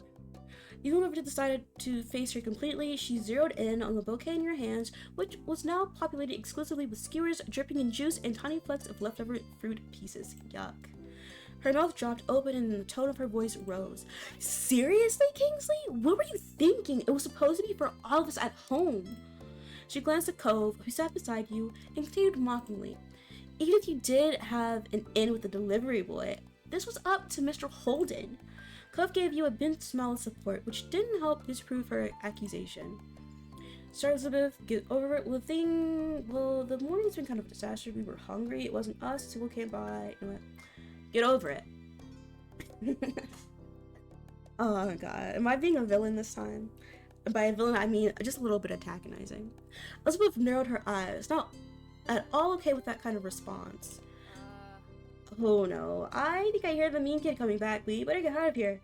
Elizabeth blinked, confused, and looked around. What kid? I don't see anyone. Derek didn't bother explaining. He just launched at his feet and ran off. Cove followed, Can I read? Cove hopped up to, gladly taking the opportunity to exit the situation. He followed after Derek, but he sent a look to you from over his shoulder. You turned to Elizabeth. She stared back, brow raised. You ran. Without a word, you two got to your feet and bolted down the beach. An unimpressed Elizabeth rolled her eyes. She shook her head as she walked towards the house, not bothering whatsoever to follow. Just me and the boys. Cracking open some flower fruit bouquets with the boys. Meanwhile, the three of you made it back to the shoreline. Derek pumped his fist, grinning in triumph. We escaped and shall live to see another day. Exactly, but we should keep moving. Yeah, for now at least. Victory! My moms are gonna be so mad when Elizabeth tells this story. Still worth it though. You chuckled together, walking further down the beach side by side. You definitely wanted to stay outside a little while longer. You had gotten a bit of a scolding from your moms for not saving any of Mr. Holden's gift for Elizabeth, but you didn't get any real punishment for it. Instead, while you were out with the boys, Elizabeth returned home to share the news. The three of them went to get dessert on their own. It was declared even by your parents when everyone got back, and the event was settled. After that, Derek had rejoined you in the living room. He elected to stay outside for extra time so that you could face the potential scolding from your family without him witnessing the embarrassment. Derek was a guy you could count on. The dust had settled from the prior events of your moms and went back to their room, so Derek was just taking it easy until his dad arrived. When we did this last time, did we have a Derek scene like this, or was it just Cove? Mr. Suarez was meant to be there any minute to get Derek. Derek preferred to not sit. Instead, took long, lazy strides in a circle around the edge of the rug. Girl, I get that. I feel it. Hands behind his back and head angled towards the ceiling, Derek looked like he might have been puzzling out a crime. He probably made a half dozen rounds when a solid knock struck your front door, then stopped Derek in his tracks. He's gonna scuff up the flooring. Dad's here. Both of you stepped towards the door in unison. You arrived first since you'd had a half-room head start. When you pulled it open, only a crack, someone zipped in past you. Who the hell are you? He has family? This is interesting. The breakneck flash of a human was still entirely recognizable. It was Derek's littlest brother, Nicholas Suarez. He shouted triumphantly, "We're here!" He was only 6, the tiniest kid around. On his heels came the middle Suarez son, Jorge? Nicholas. I want to say George, but that's probably Jorge. Nicholas, we have to stay in the car. We're going home. We're not here to play. Oh, look at Jorge. He's so cute too. Why does Nicholas look like that though? Interesting. Genetics. He was 10 and his patience was being tested. I love Jorge. Rights for Jorge. The youngest one frantically shook his head. He made his hair even messier than it already was. Nicholas' hair was wild and free as he was. Hair clips in his parents' minivan couldn't contain the energy, which might have been surprising considering he loved cars enough to wear a shirt covered in them. But you know Nicholas loved Derek even more. I mean, wearing clothing items with things on it doesn't necessarily mean that you're fond of the thing that you're wearing. It just means that it's a shirt. I mean, he's a child. Who's to say that he picked that out for himself? Staying right where he was, inside your house, at his even older brother's side, Nicholas gave Derek a hug. "I came to get you!" Oh, he's got brown eyes and brown hair, and they have green eyes and like tannish brown hair. This is interesting. He must have his mom's genetics or something, maybe. I don't know. We don't know what his dad looks like. Derek bent down to scoop Nicholas into his arms in a fond squeeze, though he kept his face tilted up to make eye contact with Jorge. Hey. Hey, bros. Oh, I was right. He looks like his mama. This is interesting. We finally get to see Derek's family. Side by side, Mr. and Mrs. Suarez trailed in.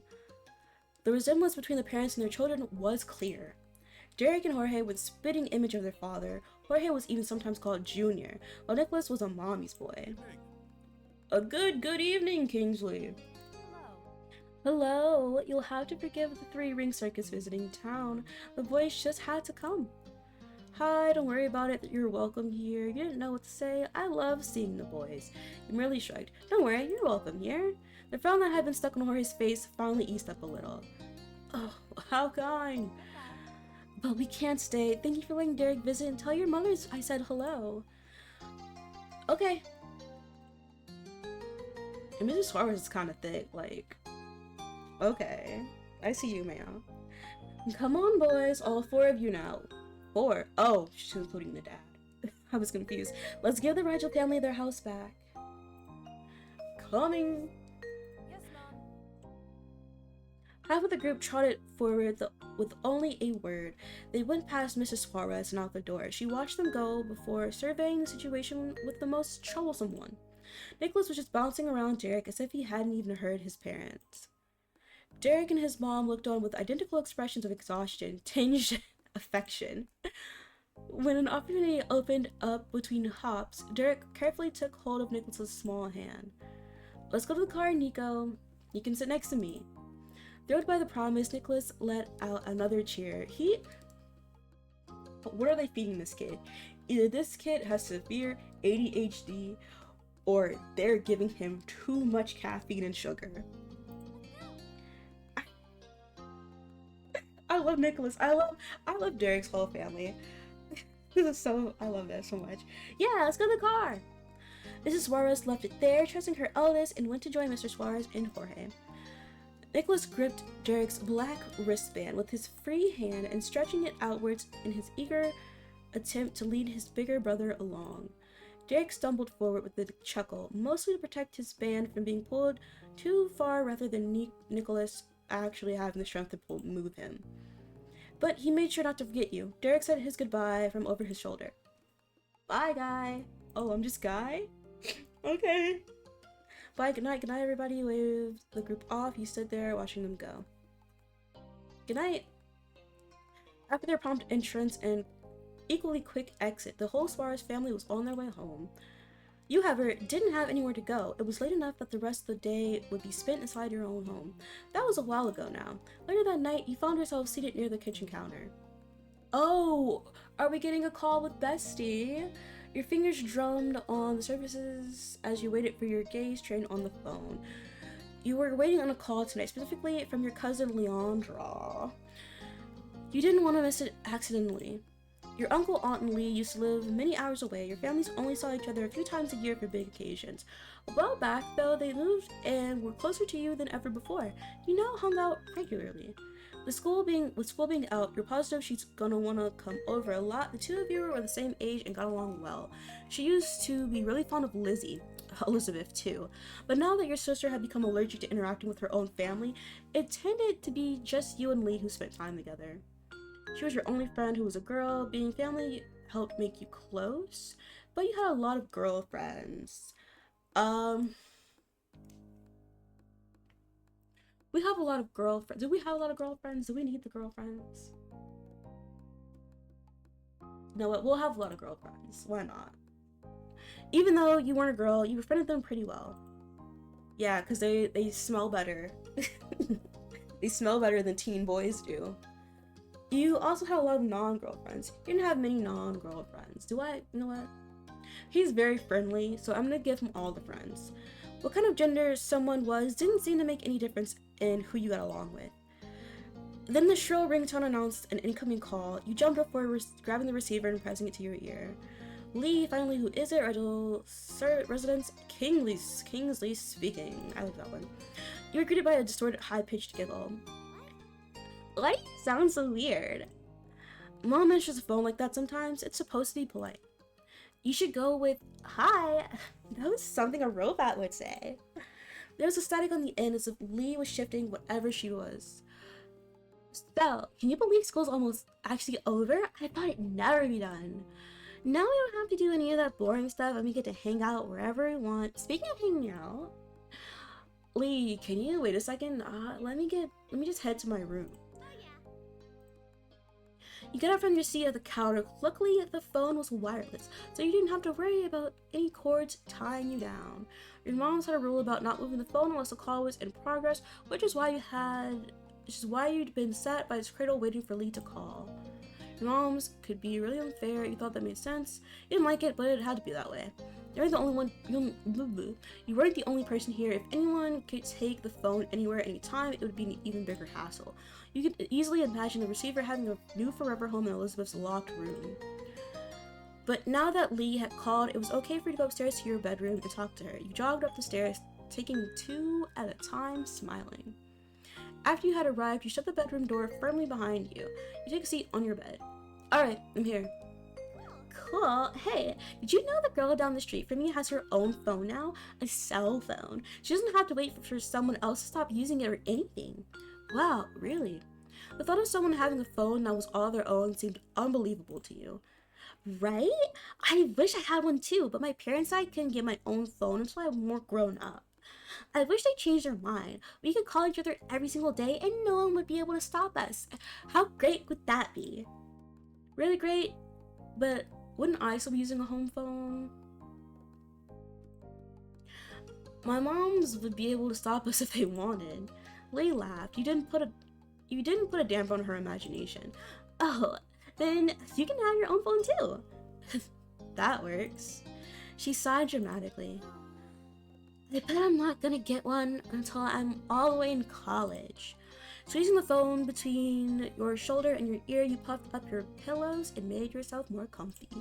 It was strange to think of a time when normal school would be over and you'd have to choose whether or not to go to college. School was such a big part of your life right now. Studying didn't come easily to you. Though you tried hard, you worked hard, as most people, and got pretty average results as well. You never tried much, but it still didn't do bad. You didn't bother at school at all, and your grades reflected that. Everything in your classes came easy to you. I want him to have an easy breezy, beautiful life. He's the next cover girl. You soaked up information as naturally as a sponge absorbed water. You had yet to worry about school being hard for you. You felt a lot of pressure to maintain the high grades you had last year. You hoped to do just as well this year, but it wouldn't be a big deal if they dropped some. You were confident your grades would remain great. You had no plans on getting excellent scores this time around. You could definitely keep the streak going. Yeah. You tried to sound engaged, but your mind had decided to go back to school despite the season. Lee knew you too well to be fooled. You sound so spacey. What's up? Just thinking about school. Lee groaned. Are you thinking about how we don't have to think about it because it's summer? That's what I'm doing. I'm looking forward to going back. Let's make a petition for more vacation time. It's so awful. I hate going. Come on, it's too scary to not think about. It's awful. I hate going. But I get what you mean. Though I guess school isn't all the way bad. You can do some good things there. You can just do more when school's out. Learning new things can be cool. Gym is pretty great though. It's the easiest way to hang out with people not in the neighborhood. If I didn't go to school, I'd never meet anybody new. No one really comes here. And that's how he feels. That's how he feels. And that's pretty much everything that's good about school. Okay, point taken. Now, I decree the topic of school is officially closed. We have to talk about the summer before we start plotting the rest of our lives. I've got some plans already. Like, I'm gonna visit my cousins. You chuckled, of course. What's something you want to do? The first thing that comes to your head. If it's an option to be gay, I'm gonna pick it. I want to spend time with people. I got some new art supplies reading. I want to catch up on movies. Probably spend time on the beach. I want to do anything. Spend time with people. People? I hope that means me too. You lean back in your bed, settling in as you continue chatting with your friend. Even though it hadn't been that long since you saw her, you'd be seeing her soon. You found plenty to talk about. For one, the events of the day, you sat up straighter. I was with Cove and Derek today. We met a new kid. Like, at your neighborhood? His parents are visiting family, so it sounds like he'll be around for a while. I don't know how long. What was he like? Mean. He kept snapping when all we were trying to do was talk to him. He just kept being rude to everyone. But especially Cove. It was awful. I don't think I want to meet him. You want a boy to stay away before even meeting him? That's an unexpected twist. Your cousin was pretty popular with the boys who knew her. Of course, look at her. She's so cute. She seemed happy enough to have them around until they started to annoy her. Girl. Facts. Who are you to talk? Cove and Derek are always around. They're both boys, you know. That's true. That's not the same. And they're not always around. I'm not the one who invites them to show up on their own. They weren't able to say anything in that. That's true. Lee laughed at your affirmation, deeply amused. After a moment, you chuckled along with her. It's Elizabeth. Girl, go away. There was a stomping noise approaching your room, heralding the arrival of your irritated older sister. She flung the door open, a frown etched on her face. How long are you going to hog the phone? Listening at your watch, you realized that your quick call had gone on much longer than anticipated. Elizabeth held out her hand, the other one lodged on her heel. She noticed the realization on your face. Time's up. Gotta go, see you soon, okay? With a sigh, you said your goodbyes to Lee. Sorry for being long. I'm still using it. No, no, get out of my room. I don't think so. You can't have everything in the world. Neither can you. I'm not the one asking for it. You had your turn, and now you want to get mine too because you were first. In your dreams, I will get mom's. You glare at her. And she glared back. She glared right back before whipping around and shouting out your door. Mom! Kingsley won't give me the phone. It's way past my turn. She hollered back up the stairs. Let Elizabeth have her turn. Sharing is caring. And you only get right to the phone if you use it responsibly. You heard her. Fine. Lee, I have to go now. Okay, see you soon. Tell Elizabeth and your mom said hi too. You barely pressed the end call button. Elizabeth whisked the handset from your fingers and began dialing someone new as she strode out of the room. Your mom's voice called from downstairs. Hey, has anyone seen the phone? I'm using it. With that, she shut the door behind you, silence was left in the wake. That was one way to end your first day of summer break. Sometime later, it had gotten dark outside and you laid in bed wide awake. Your window rattled all of a sudden, startling you badly. You flinched, staring over at it with furrowed brows. From your vantage point, you saw only the moon and an open sky. You were scared, confused, annoyed, curious. What had caused that noise? Cocking your head, you sat up and moved closer to the window. You wanted to get to the bottom of this. To your utter shock, your gaze was met by a pair of familiar ocean blue eyes. Cove? You squinted, yet Cove was right outside your window. Your house was very angular, and some parts stuck out further than others, so it theoretically wouldn't be hard to climb around on. Still, just because somebody could, didn't mean you expected it ever to happen. To his credit, Cove was doing fine. His feet were braced against a section of the wall that jutted out, his arms flexing with effort to keep him upright. Cove gives, adventure to me. I feel like he'd be really into rock climbing, but that's just me. This isn't about Cove, though. This is about Derek. He easily lifted a hand and waved at you from the other side of the glass. You hurriedly opened the window. He climbed over the ledge, releasing a breath once he was safely inside. Hi, Kingsley. What are you doing? What's up, Romeo? No, we're not gonna flirt. We're not gonna flirt. This is a surprise, but you're always welcome here. Is everything okay? What happened? You're lucky I didn't start screaming. Amazing. My dreams have come true. I love this. This is a surprise. You're welcome, though. Thanks. I need to talk to you and couldn't wait until tomorrow. If I rang the doorbell, I know your moms would have answered and they just made me go home. I didn't really want to explain why I was coming over anyway. I don't want to talk about it. Well, besides with you, I mean. But that's why I did that. As unexpected as this was, you were touched. Cove felt that he could tell you what was wrong. I might have tried calling or something, except my dad was on the phone. Well, it wouldn't have gotten through anyway, so. Cove suddenly looked very cross. Dad, he was talking to my mom. Still is, probably. I want Chinese food. Earlier, before I came back from my little break, I wanted pizza, but now I want Chinese food. I don't know why, but because I know what's happening, Cove's mom she makes me want Chinese so badly. But I'm not getting either of that today. You raised your eyebrows. Cove had eavesdropped on his parents' phone conversation. You shouldn't have done that. Eavesdropping is bad. I would have done that too. You didn't comment on his eavesdropping. I would have done that too, bitch. What's the tea? Tell me. Cove looked relieved. A small smile played on his lips. Yeah, it's hard not to spy at least a little. It was about me. Are you going to stay with your mom for a little while?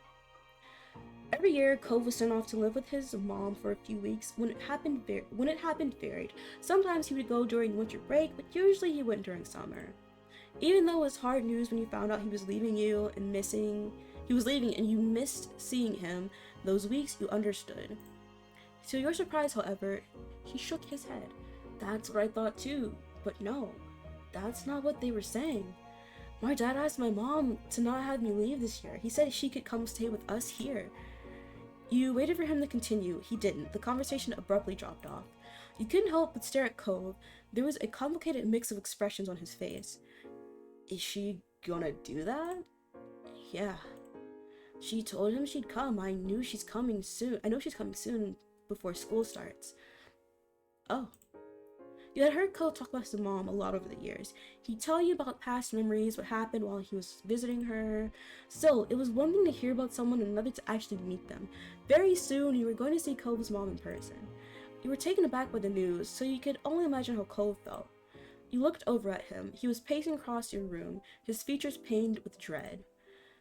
Before they barely stayed in the same room long enough to have lunch, now we're gonna be all together again, the three of us, after all this time? Just a few weeks? Just for a few weeks. I know I should probably be happy they can talk to each other now. I'm still not.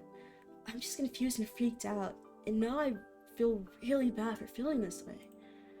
Kingsley, it's so... His fist tightened, his eyes became misty. I shouldn't keep getting like this. It's been a long time already. I'm not a little kid. Though he wouldn't meet your eyes, you knew he was waiting for you to say something. There's nothing wrong with feeling bad. This is hard to deal with. We can deal with this. I'm sorry, Cove. You know I'm here for you. Yeah, that's a lot. You didn't know what to say. There's nothing wrong with feeling bad. This is hard to deal with. I'm sorry, the surprise from his eyes being misty to them going and like the what is the sign? The carrot sign. It surprised me. It shocked me a little bit. It was a little funny. A little hilarious. Cove sniffled. You were afraid he might start crying, but he didn't. Instead, he smiled. See? Now I feel kind of better. Visiting like this wasn't a bad idea. A momentary silence fell over the two of you. You marveled at how the day started. You had woken up eager for summer vacation, but now things seemed so crazy.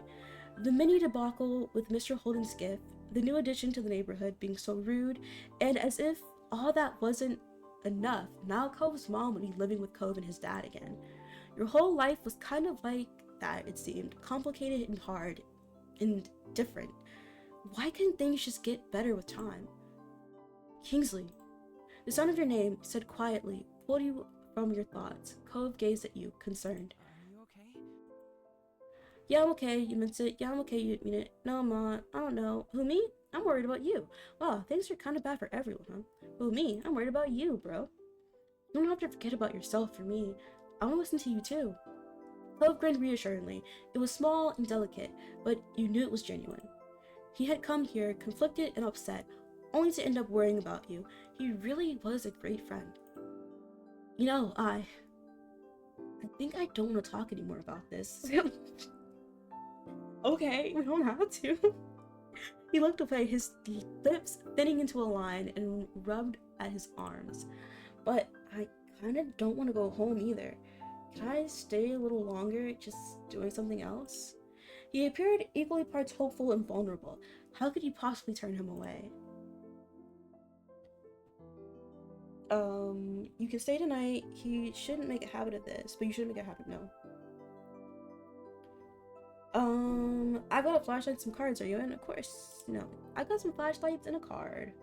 I got a flashlight and some cards. Oh my gosh. Look at me. Hot mess. You waggled your eyebrows, already excited by the prospect. Cove perked up at your response, a smile appearing on his face. He immediately took a seat on your bed, not afraid to get comfortable in your room. You felt a little better at the sight somehow.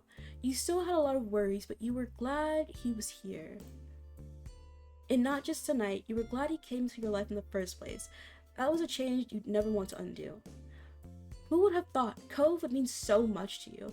You certainly hadn't in the beginning. You had kept your distance, and so had he. Now you considered him to be one of your closest friends. Oh, he didn't have to get close. You could have stayed back, bro. You joined Cove on your bed, taking a seat across from him. He smiled at you again, but you could tell this time it was half-hearted. He was still easy to read. Though he didn't want to talk about his mom and dad, he must be thinking about what happened and what's about to happen. You smiled gently at him, you put a hand on his shoulder, you patted his back, you hugged him, you took his hands in yours, you nudged him with your foot. Pat his back. You reached up and softly patted the back of his taller frame. It wasn't much, but you hoped the contact helped even a little. Cove blinked, startled, before his expression softened to something more natural. Conversation was stilted and broken only by silence at first, and both of you were able to get into your usual candor. As your secret hangout session stretched on, you thought you truly wanted to keep having moments like this with him. You hoped a day would never come when life decided that the two of you would have to part ways, and you knew Cove felt the same. You opened your tired eyes, groaning as they adjusted to the bright light that was streaming through your window and warming your tan skin. With a loud yawn, you rolled away from the sunlight and blinked a couple of times, clearing the sleep from your eyes, before realizing with a start that it was actually morning. You couldn't remember even falling asleep. Cove had crept through your window during the night, and the two of you spent time together, trying not to wake your parents. You must have fallen asleep while you were hanging out, but couldn't put a finger on exactly when. You wondered how late Cove had stayed before heading home. You rubbed your face and yawned again, contemplating whether you should get out of bed and get ready for the day, or stay snuggled up for a little while longer, until your gaze landed on the instantly recognizable mop of pale green hair, and you bolted upright and gasped in surprise. He never left. He was still there. In the morning. Cove, you laughed out loud, you jumped out of bed, you froze. You laughed out loud. He had fallen asleep while sitting on the ground and precariously leaning his head on the side of your mattress.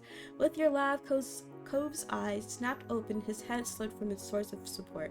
He didn't stop going down until he smacked right into the floor with a crack. Oh no! Darling! My darling friend, are you okay?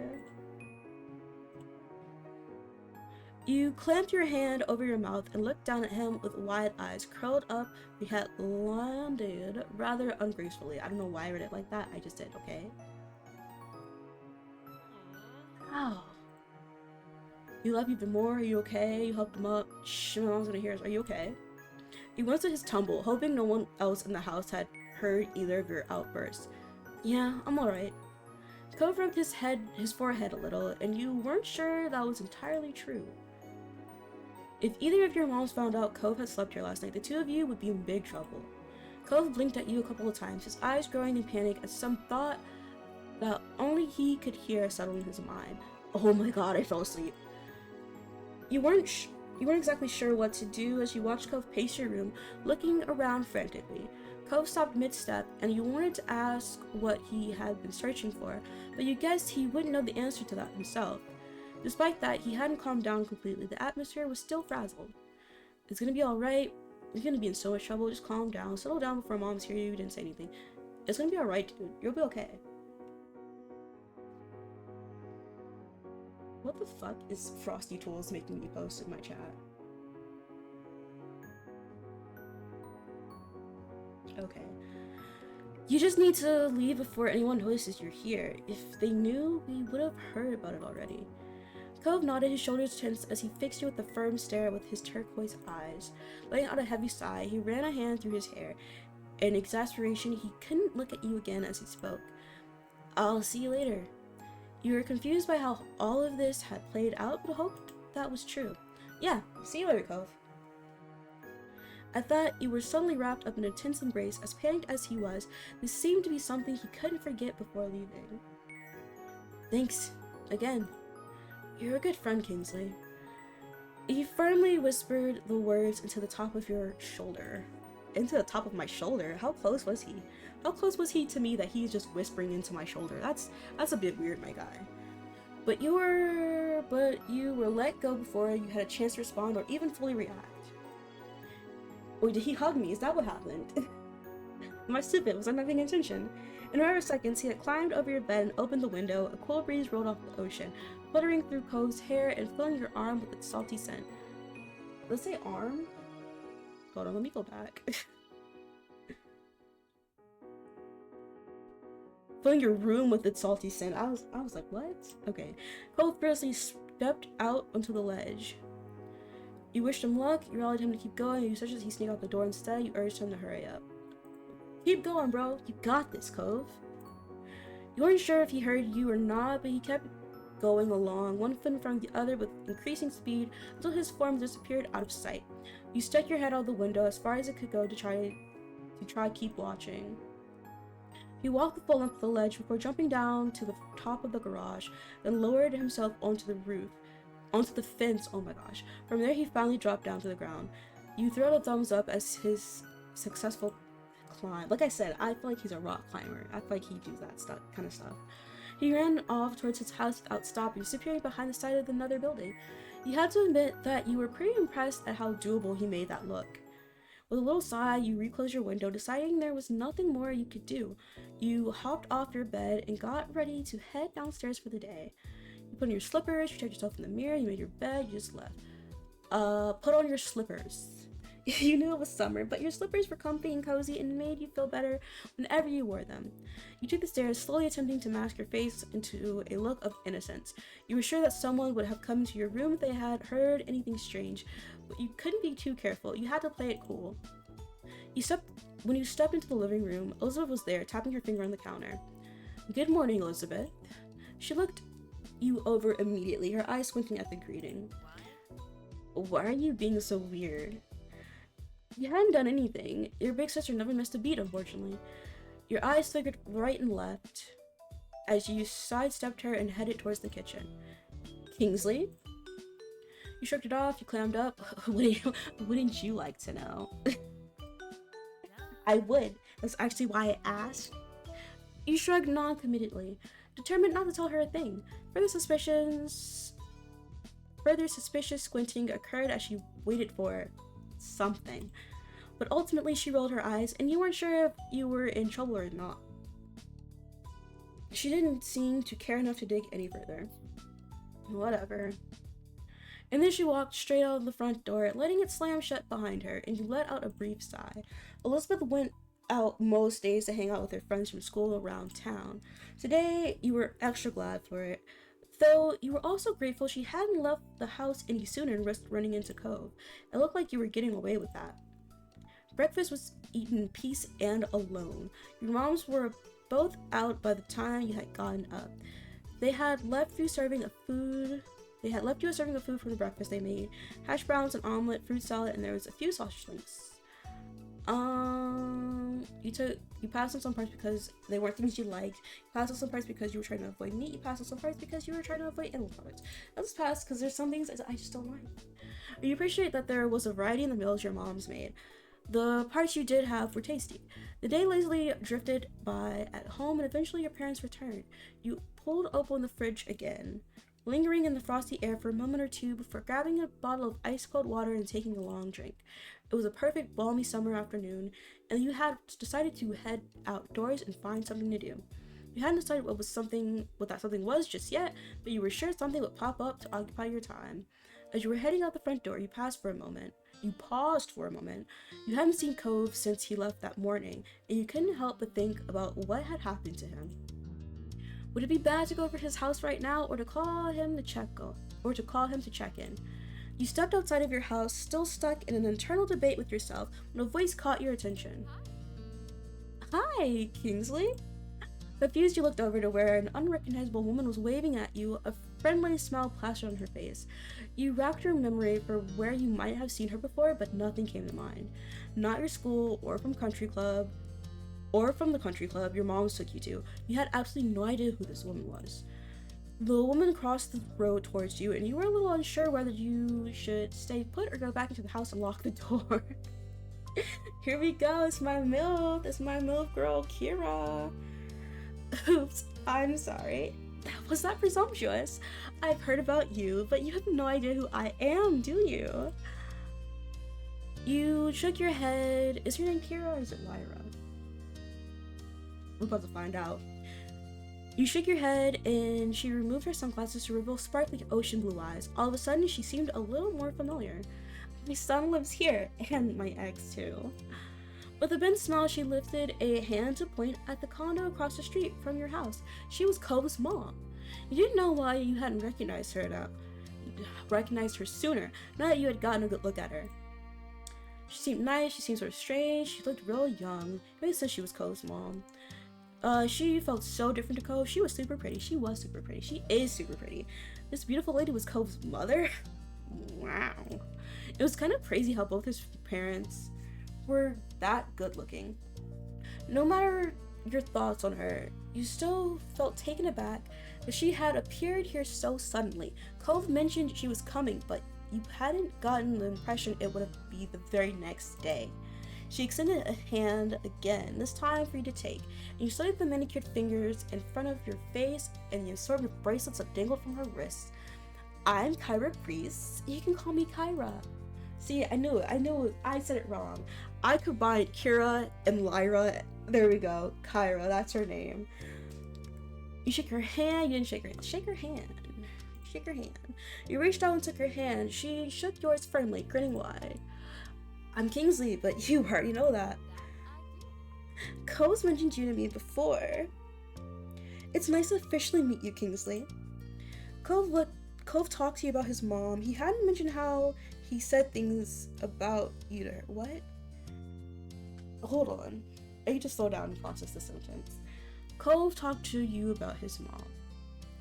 He hadn't mentioned how he said things about you to her. Okay, I guess. Some of these sentences, man. What has Cove said about me? What are you doing here? Nice to meet you too. You kept quiet. Nice to meet you too. She smiled at you fondly, her eyes crinkling at the corners. The sound of a door opening and closing caught both your attentions. When you turned towards the sound, it was to find Cove exiting his house, his eyes skimming the ground. Considering just how tall he had grown, you kind of figured his mom also would have been tall, but she was much more on the short side, for an adult anyway. Was she? She looks tall to me. Cove's height must have come from his father. There you are. I thought you were gonna keep me standing out here all day. You tried to catch Cove's eyes. He walked towards you, but his gaze was firmly fixed on the sidewalk. When he finally crossed the road and looked up, he gave you a pitiful look. After the way he had acted last night, you knew he must be feeling pretty mixed up about this. You tried to wordlessly express that you understood. Cove and I are heading into town to grab something to eat while the snore is at work. Kyra beamed at Cove and ruffled his hair, which only seemed to upset him more. You assumed the snore she was talking about was Mr. Holden. Hey, you should come with us, Kingsley. I'd love to get to know you better. Yeah, you should come. There was a pleading in his tone that you couldn't miss. Of course, we'll run it by your parents first. Responsibility and all that. It'll give me an excuse to meet them, which I need to do at some point. It's important to be neighborly if I'm going to be roasting on the street for the time being. Any whoosies, let's go. Kara walked ahead towards the house and you hung back with Cove, who crinkled his nose as he watched her. I'm sorry about her, but I really do want you to come. I don't want it to be just the two of us. Not right now. He leaned in closer and whispered, while checking around for anyone who might hear. What happened? Did your dad know you were gone? Cove shook his head and Cove shook his head and sighed heavily. Where are we gonna get back to Derek? When are we getting back to Derek? I want Derek back. Dad was so focused on Mom showing up that he didn't even notice. I thought when I heard them on the phone last night that it was something they were planning for the future. This morning Dad said it was supposed to be a surprise, and I guess I was surprised. He's gonna be here all summer. Oh. You were surprised to hear that too. Cove sighed again, even heavier. I'll go with you if you really want me to. He smiled, his shoulders relaxing a little in relief. Thanks, that'd be cool. The two of you headed out to where Cove's mom had just knocked on your front door and stood behind her. Mom answered the door after a minute, her eyebrows lifting in surprise at the group she found in front of her. You realized that, like you, she would have no idea that it was Cove's mom who was hanging with you. However, after blinking at the woman a couple of times and looking between her and Cove, the realization seemed to strike on her. Hello there, I'm Pamela. I see you've met my kid, Kingsley, and I'm guessing you've already known Cove for a while. Kyra laughed, and you and Cove exchanged looks at your parents' weird sense of humor. I'm Kyra Priest, Cove's mom. It's so nice to meet you. A head of purple-brown hair caught your eyes. Ma popped up behind Mom, squeezing herself in beside her. We have company! I was wondering what all the commotion was. She grinned excitedly at Kyra. The two of them introduced themselves and shook hands. This is the longest fucking intro. This is the longest fucking introduction to this thing. By the time I need to get off, we'll just be done with this probably. Hi, Kingsley. Cove. Cove smiled at Ma shyly, and she gestured a hand towards the living room. There's no use hanging around in the doorway. Why don't you come in? I'd love to, but I promised to take my son out to eat. I wouldn't want to hold you up with a surprise visit. Cove grimaced. He likely took offense at how she didn't want to put them out with a surprise visit, but not him apparently. Aw, I understand. You're welcome to stop by any time. I'll take you up on that offer when I can. Count on it. Would you mind too much if Kingsley went with Cove and I? My treat. We won't be driving, just a quick walk down the road. Sure, that sounds nice. I hope you all have fun. You gave your moms a look and they smiled at you fondly. You're happy they were letting you go. You were annoyed they agreed just like that. You know what? We're happy. You're with our bud. Let's do it. Let's live it up. You could tell that Cove really needed the support and you were ready to be there for him. Expect us back in an hour or two. We look forward to seeing you again. Take care. Your parents waved goodbye to the three of you as you backed up onto the street. There was a sound of the front door closing behind you. I'm pretty positive I saw some restaurants when I was in the taxi not too far from here. Yeah, it's a tourist town, isn't it? That's a lot of them around. It was kind of strange to see Cove give someone this much attitude. If he wasn't in the mood to be nice, he generally just kept himself. Kara put her hands on her hips and smiled at her son. Well, you sound like the area expert. You have any recommendations for a place nearby? Not really. Kara pouted at him a little and turned to you instead. How about you, Kingsley? Want to point me in the right direction? You shrugged, not really. Sure, I have a couple of favorites. Sure. You've been to a lot of places in town, and there were a couple that stood out from the rest. There's a Chinese restaurant that me and my family go to all the time. It's my mom's favorite. There's also a tropical themed place that tries to be sort of fancy. Both sound like a treat. I'll leave it to you to pick for us, since Cove's going through a phase over there. He huffed at her and turned his face away. You know what? We haven't done the tropical themed place, so let's try that one. Thank you, Kingsley. Will you show us the way? I want to see what the inside of it looks like. You nodded, taking the lead of your little group as Cove and his mom followed behind you. Together, the three of you left the neighborhood behind. The walk was about 15 minutes. Along the way, Kira asked a lot of questions about the area. Cove was quiet most of the time, so you ended up answering her instead. Kara explained that she lived in a large city, and she loved how peaceful and relaxing everything seemed in Sunsetburg. The restaurant was busy as usual, but luckily you were shown right to the table, to a small table. Is this... Why do I feel like it's not... Maybe this is different. It could be the same, but I think it's different. Kara lured herself into a chair and Cove picked the one diagonal to her. Not facing her or to her side, it was awkward. Let's see, to start, what would you like to drink? I'll get an orange soda. Kingsley? Just water, soda, milk, juice, coffee. I'll get a soda too. Which flavor? Cola, orange, grape, lemon, lime, root beer, ginger ale. I'm gonna get ginger ale. Sure. Harry placed the order for your drinks, getting a black hot coffee. For herself, it didn't take long before they were brought to the table and set in front of you. You took a long sip of your drink as you looked around the restaurant. Your small group checked over the menus, deciding what to order. The last time you came here, the dish you ordered was amazing. You wanted to order something different this time, did I? That doesn't sound like me. Kara and Cove didn't need any encouragement for this. They were totally focused on the information in front of them. Soon the meals too were ordered and menus taken away. You glanced at the table's surface, waiting to figure out what to say.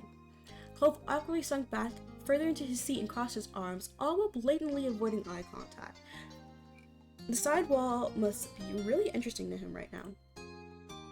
His sour feeling today was unignorable. Instead of asking more open questions he'd brush off, Kara had mercy on her son and instead put her focus towards you. Kingsley? What's a few things that you're into? There's gotta be something you do for fun, especially now that you're not buried in school assignments. What do I think Kingsley likes to do? He likes to hang out with people. Hey, it's nice to have friends and family to spend time with.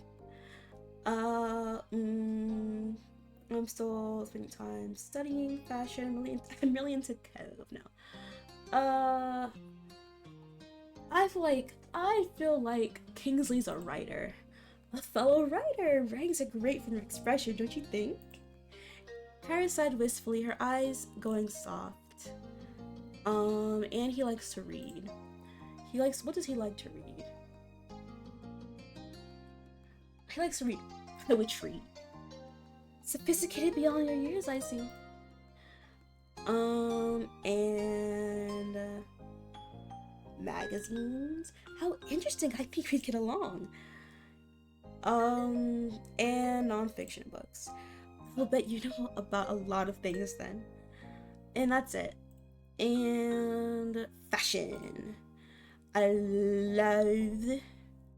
love shoes. No, I don't. I love makeup, I love jewelry, I love clothes. I love jewelry. Ah, yes, it's hard to resist those little shiny treasures. She lifted her wrist as she spoke, jingling the many bracelets that were hanging around it.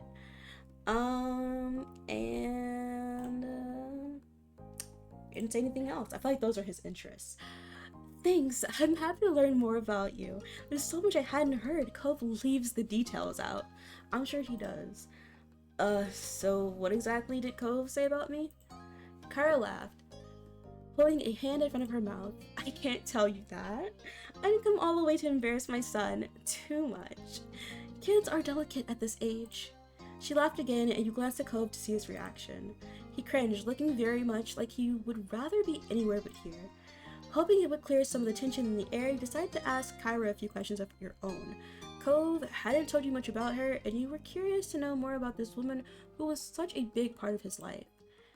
What exactly do you do for work? I'm a travel writer for magazines and things. I keep people in the loop on what's worth seeing. It's good work. Wow. What do you like to do? You live normally? Are you... Are you in a new relationship now? Kyra brushed the question off lightly. Not at present. Why didn't you and Mr. Holden get divorced? Make things awkward. Cove nudged you in the arm. And when you looked at him, he seemed furious. Oh.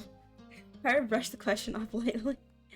That's grown-up stuff. You should enjoy your youth while you can, without having to worry about all that. Cove sipped his soda angrily, slurping up the remaining drink that furrowed his brows. He looked ready to run straight out of the restaurant. Listen, I had to do it. You weren't sure if coming along had ended up making the lunch better or worse. Let's flick our straw wrapper at him. Must be annoying. The wrapper hit Cove on the nose. You had to bite down on your lip to keep from laughing. It was subtle, but you swore you could see the hint of a smile tilting the corner of his lips. Oh! Thank you for the raid. Welcome in, raiders! I'm your Princess Blue. I am a PNGTuber, currently not showing it because, today's been a little interesting. It's been a little difficulty, okay? It's been a little difficult. So, I'm not using it. But thank you, welcome in. Hello, future little subjects. I'm Princess Blue, your princess. Please refer to me as Princess Blue, or Princess Beauregard, or any other royal title. Except for Queen. I don't like being called Queen. I'm not a queen. I play mostly story-driven games or relaxing games like this. Right now we're playing Our Lives Begin Always. I played it before and we did Cove's route. This time I'm trying to do Derek's, but for some reason this game just wants me to do Cove's route. Feel free to stay and admire as long as you'd like. Please take care of yourself. If you need to go, then go. You not have to stay, but I appreciate you staying either way. The lunar Mercovians have swam up to say hello. I didn't know I was near the water. Actually, we are near the water in this game. So I guess that's true. You're reading from art? How's your art going? How's your art going? I'm gonna read this thing to you. Greetings, noble seeker. Behold the chronicles of Lunas. I never know how to say the second part of your name. I'm so sorry. A celestial being of artistry and wisdom. In the realm of creativity, they recently delved into the past to embrace their roots and share tales of personal discovery. With each stream, they weave a tapestry of inclusivity and pride, uniting all under the flag of diversity. Join them for their journey, both enlightening and joyous. Also, welcome in, girlfriend trademark. How are you doing? I see you. You're going hella got a lot to do. Got it. Kyra is hot. Kyra is hot. I'm also gay. But yeah, talk to you when I talk to you. Hope you had a nice art stream. And yeah, everyone else, hello. You're doing good. I'm glad you're doing good. Happy Pride Month to you guys. Anyway, back to the story. But if you guys want to talk, I will be here to talk. I'm a talker. How am I? Today's been going very interestingly. I've not been the best. I'm trying my best not to lose my mind because for some reason OBS was not working right with this game. So I'm doing a screen share right now instead of playing it through how I usually play it. But yeah, that's how I'm going. It's stressed to the max, but we here and we doing things. I'm glad you're good. Okay, but I'll talk to you guys later. If you want to go, if you want to stay and chat, you can. Again, no pressure, but thank you for being here. You two seem really cute together. What do you mean? Just because I'm gay does not mean I want Cove. Is Cove very adorable? Yes. But I have my sights set on Derek right now, and then when we grow up, Baxter. Cove covered his face with his hands and leaned back in his seat. Ugh, Mom. Why'd you say that? You felt bothered too, you blushed. Thanks, we are cute. I'm gonna laugh. That was definitely unexpected, but there didn't seem to be any other way you could react. Your meals were delivered shortly after that, and everything was so delicious. Even Cove enjoyed his food. Good. Shut him up, finally. I mean, he wasn't talking anyway, but still. Alright, now that we're all full and content, can you please explain why you've had a bug up your butt all day? Cove's face instantly returned to its scrunched form. Seriously, baby, what did Mom do to make you this mad? I haven't even been around a full day yet. He gripped the edge of the table, refusing to make eye contact. The words he spoke were barely audible over the din of the restaurant. You could have told me. She leaned forward to not miss anything else, eyebrows raised. Told you what? He finally seemed to find his voice and spoke the thoughts that had been on his mind. That I wasn't going to visit you this year? That you were going to be coming instead? Didn't you invite me? You wanted me to be here with you. Cove's eyes began to shake and his frustration ebbed.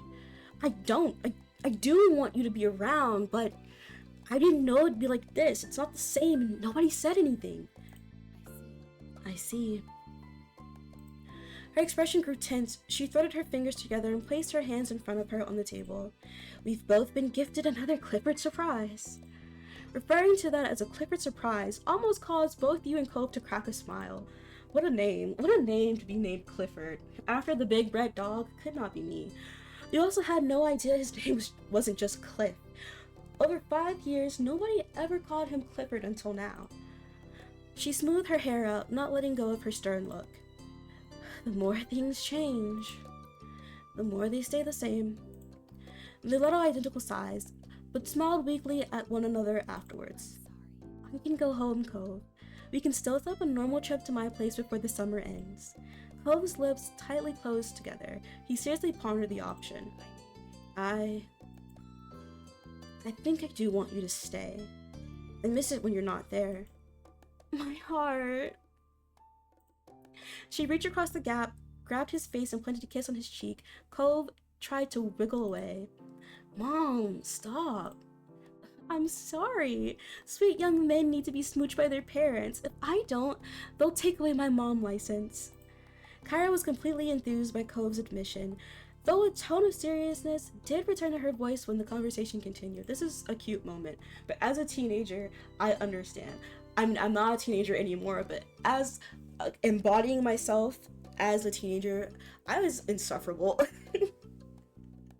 Like, I think back on that time, and I'm like, damn, my parents. Like, was my childhood kind of fucked up? Yeah.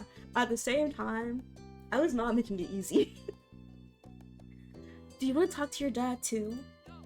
Oh, okay. Don't talk to him then. Cove had snapped the word instantly, but reeled his annoyance back in just as quickly. Maybe later. Not today. I understand. We can shelve it. Thanks, Mom. Thank you for talking to me, little mister. Not little mister, not like he's a little dog. That's what I call Jax. Jax is a little mister. I have many nicknames for Jax, as most pet owners do. She grinned affectionately at him before turning your way. And thank you, Kingsley. Huh? What did I do? It's easy to act like a baby with your mom. It's harder to keep that up with your neighbor watching everything. Especially when you really care about what said neighbor thinks of you. She winked. Oh, does Cove have a crush on me? Unfortunate. I'm not interested in this playthrough. Sorry. Mom! She ruffled his hair with a laugh, then moved her hand down to tap the end of his nose. And that was how the issue was resolved, at least between Cove and his mom. When the three of you left the restaurant and Kyra had paid the bill, you walked back to your neighborhood slowly. You had eaten so much by that time, you were beginning to feel sleepy. It didn't help that the lunch had happened late and the sun was already beginning to descend from the sky. But eventually, you reached your street. Someone was there to greet your group upon arrival. Welcome back, family! And Kingsley, too. Am I not family? Am I not family, Cove's dad? Cliff? Dad? The two walked past him into the condo without sparing another word. Despite the summer heat, their shoulders were cold. Uh-oh, I'm in trouble. You think? He rubbed the back of his neck with a crooked smile. His eyes were soft as he looked on after them. He's so much like his mom, don't you think? You gave a vague nod, not sure what he was expecting you to do. Why are you talking to me? Go be with your family. He nodded back far more energetically. Okay, have a nice night, Kingsley. You too, Mr. Holden. With that, Cove's dad disappeared to join the others inside. It was your turn to go home now. Summer hadn't started off at all how you imagined it would have, though. It started out to set the tone well. Though it turned out to set the tone well. Jesus Christ, can I read? Having Kyra in the neighborhood was a new experience for not only you and Cove, but also both your families, and a dull moment was rarely had. Finally. Okay, I'm gonna save. I'm not ending it yet, but I am gonna save.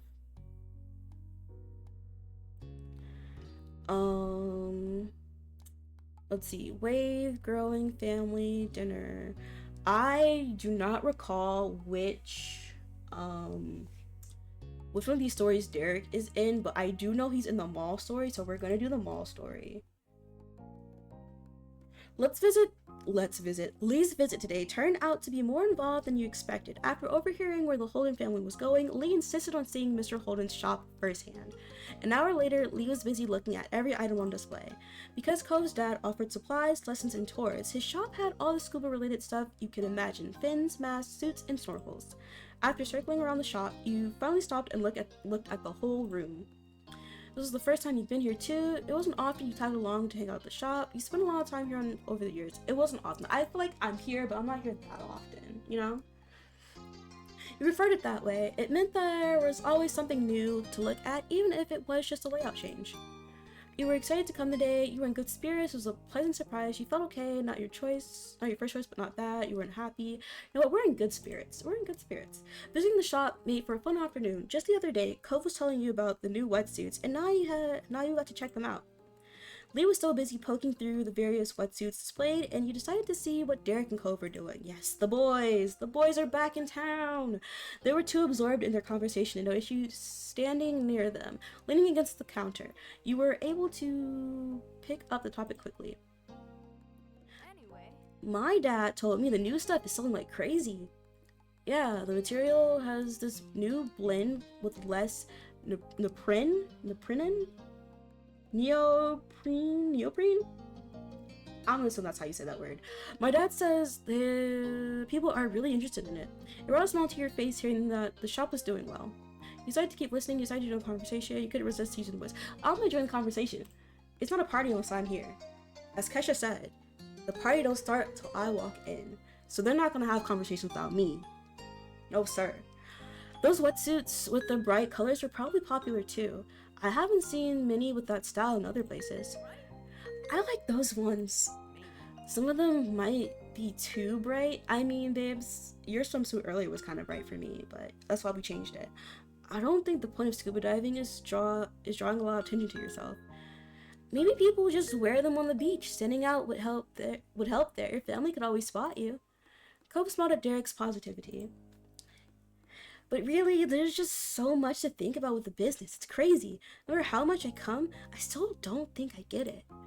Cove hummed and nodded in agreement, causing a good-humored laugh from Derek. I thought you only liked the scuba diving part, not the job part. That's just the best part. I think about other things too. gotcha. Cool. The business side, running it, that's my favorite. Derek's so precious. I want to see his family again. I loved his family. Out of the corner of your eye, you caught movement, and you realized that Lee was now standing next to you. Oh, hey girl, what's up? When your dad's retired, do you guys think you're gonna carry on the store? Both sons shrugged in unison. There's tons of things I could do. My dad thinks so too. He doesn't want me to plan on working here forever. Cove's gaze fell to the floor. You could see the conflict flashing across his face. It's a lot, being the real boss of something and totally in charge. If my mom's had a business, I'd take over. If my mom's had one, I wouldn't want to take over. I wouldn't want to take over someone else's. I wouldn't want to.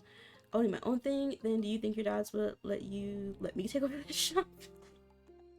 Yes, insert myself into their narratives. A rumble of laughter came from Lee, Derek, and Cove. You're trying to swoop in, huh? Why not? They don't want it. I can do a good job. I support that. 100%. You should make me a manager. I'd give you my vote.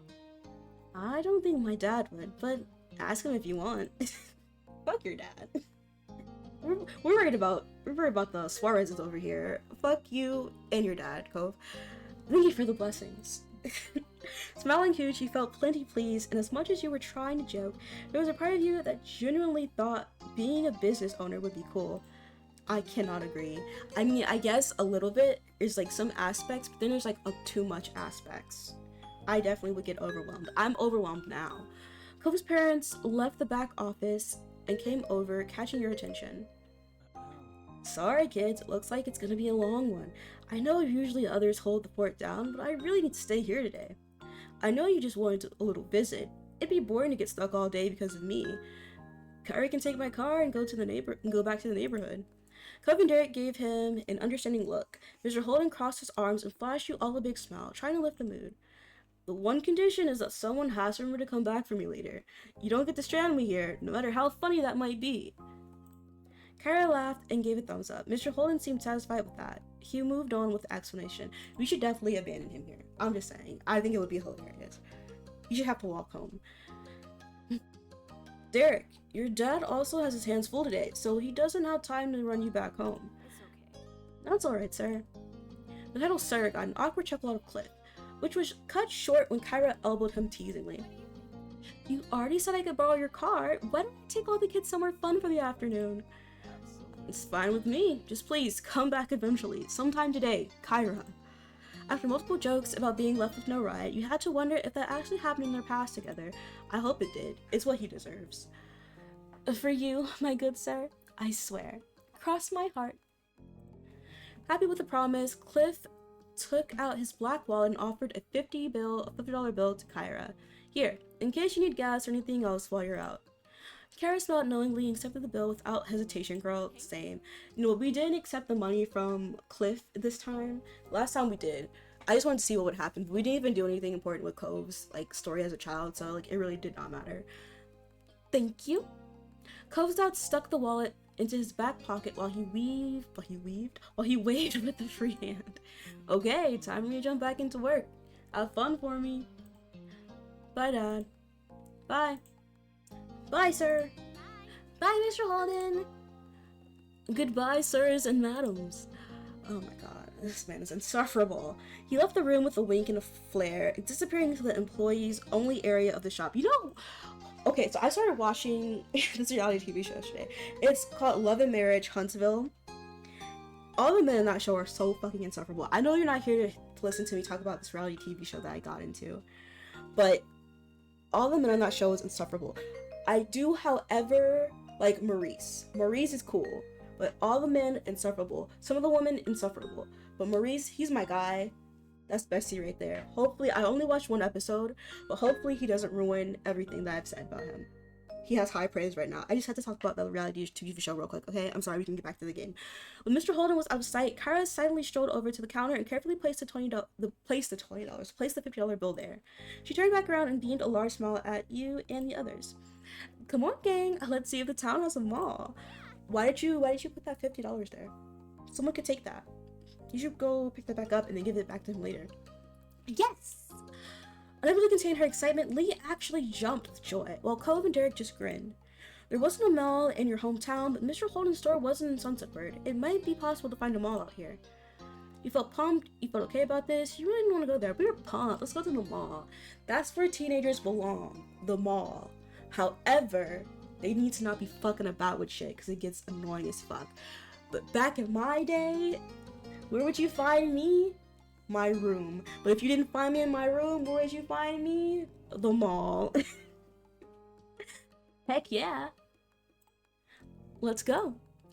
She quickly hurled the group out of the store and to the car. As the driver, I get to choose my partner in crime. Naturally, I bestow the position of shotgun to my baby. Her comment had both Derek and Lee snickering. Cove rolled his eyes as his mom opened the front passenger door. He decided to stick up for Cove. He decided to jokingly complain about the special treatment. I'm gonna complain. I'm the main character. Boo! You're supposed to call shotgun, not assign it. That got a hearty laugh out of Kyra. Sorry. You'll get where I'm coming from when you start driving. Do I? Maybe. You continue your teasing pout in the back. You'll understand when you're older was the worst excuse. I'll take the middle seat. Really? Yeah. I don't want a window seat. You two can have them. I think he just wants to sit next to the cutest people here. That's what I think. Are you cool with that? Girl, why would I not be, why would I want to sit in the middle seat? You know what? No, never mind. The middle seat is fun, but only if you don't have other people sitting next to you in the middle seat. You thought it was odd that anyone would give up a window seat, but you knew Derek tried to be especially polite when he was a guest. You nodded. Good. Sounds like we're all in agreement. Everyone squeezed into the car, buckling in, and Kyra turned the radio on. She set it to the top 40s pop station. You were into it, you did not like it. You asked if the radio station could be changed. Yeah, asked if it could be changed. That I can do. What kind of music are you thinking? Let's turn it to rock. No, let's turn it to alternative. Yeah. Oh, my dude's with me. Okay. Lee nodded. No problem, Kingsley. I got you. Kyra set the radio station to the station best suited to what you requested. With that set, the trip to the mall continued. It wasn't long until your group realized that they were lost. But after driving in enough circles, Kyra's struggle paid off when she found a local mall. There were more cheers from Lee and Kyra. No, there were more cheers from Lee as Kyra pulled into the parking spot. I'm so sorry that I can't read. I apologize. Once your group had made it inside, the first order of business on this trip was checking what this mall actually had. Where should we go? Ooh, I see a makeup store up ahead. She rolled up on her tiptoes to get a better view. Meanwhile, Derek was eyeing the directory. There's a chocolate shop. Seriously, we have to go there. Yes, wait, and we need to find a decent jewelry shop. I need new hair ties and barrettes. Nice. We've also got to at least look at the game store. There's tons of things you can't get anywhere but a store that's just for video games. True. Hey, what are you thinking, Cove? I want to look at the fish in the pet store. You could have guessed that much. Anywhere else? He smiled with some bashfulness. The food court? What about you, Kingsley? Let's go to the bookstore.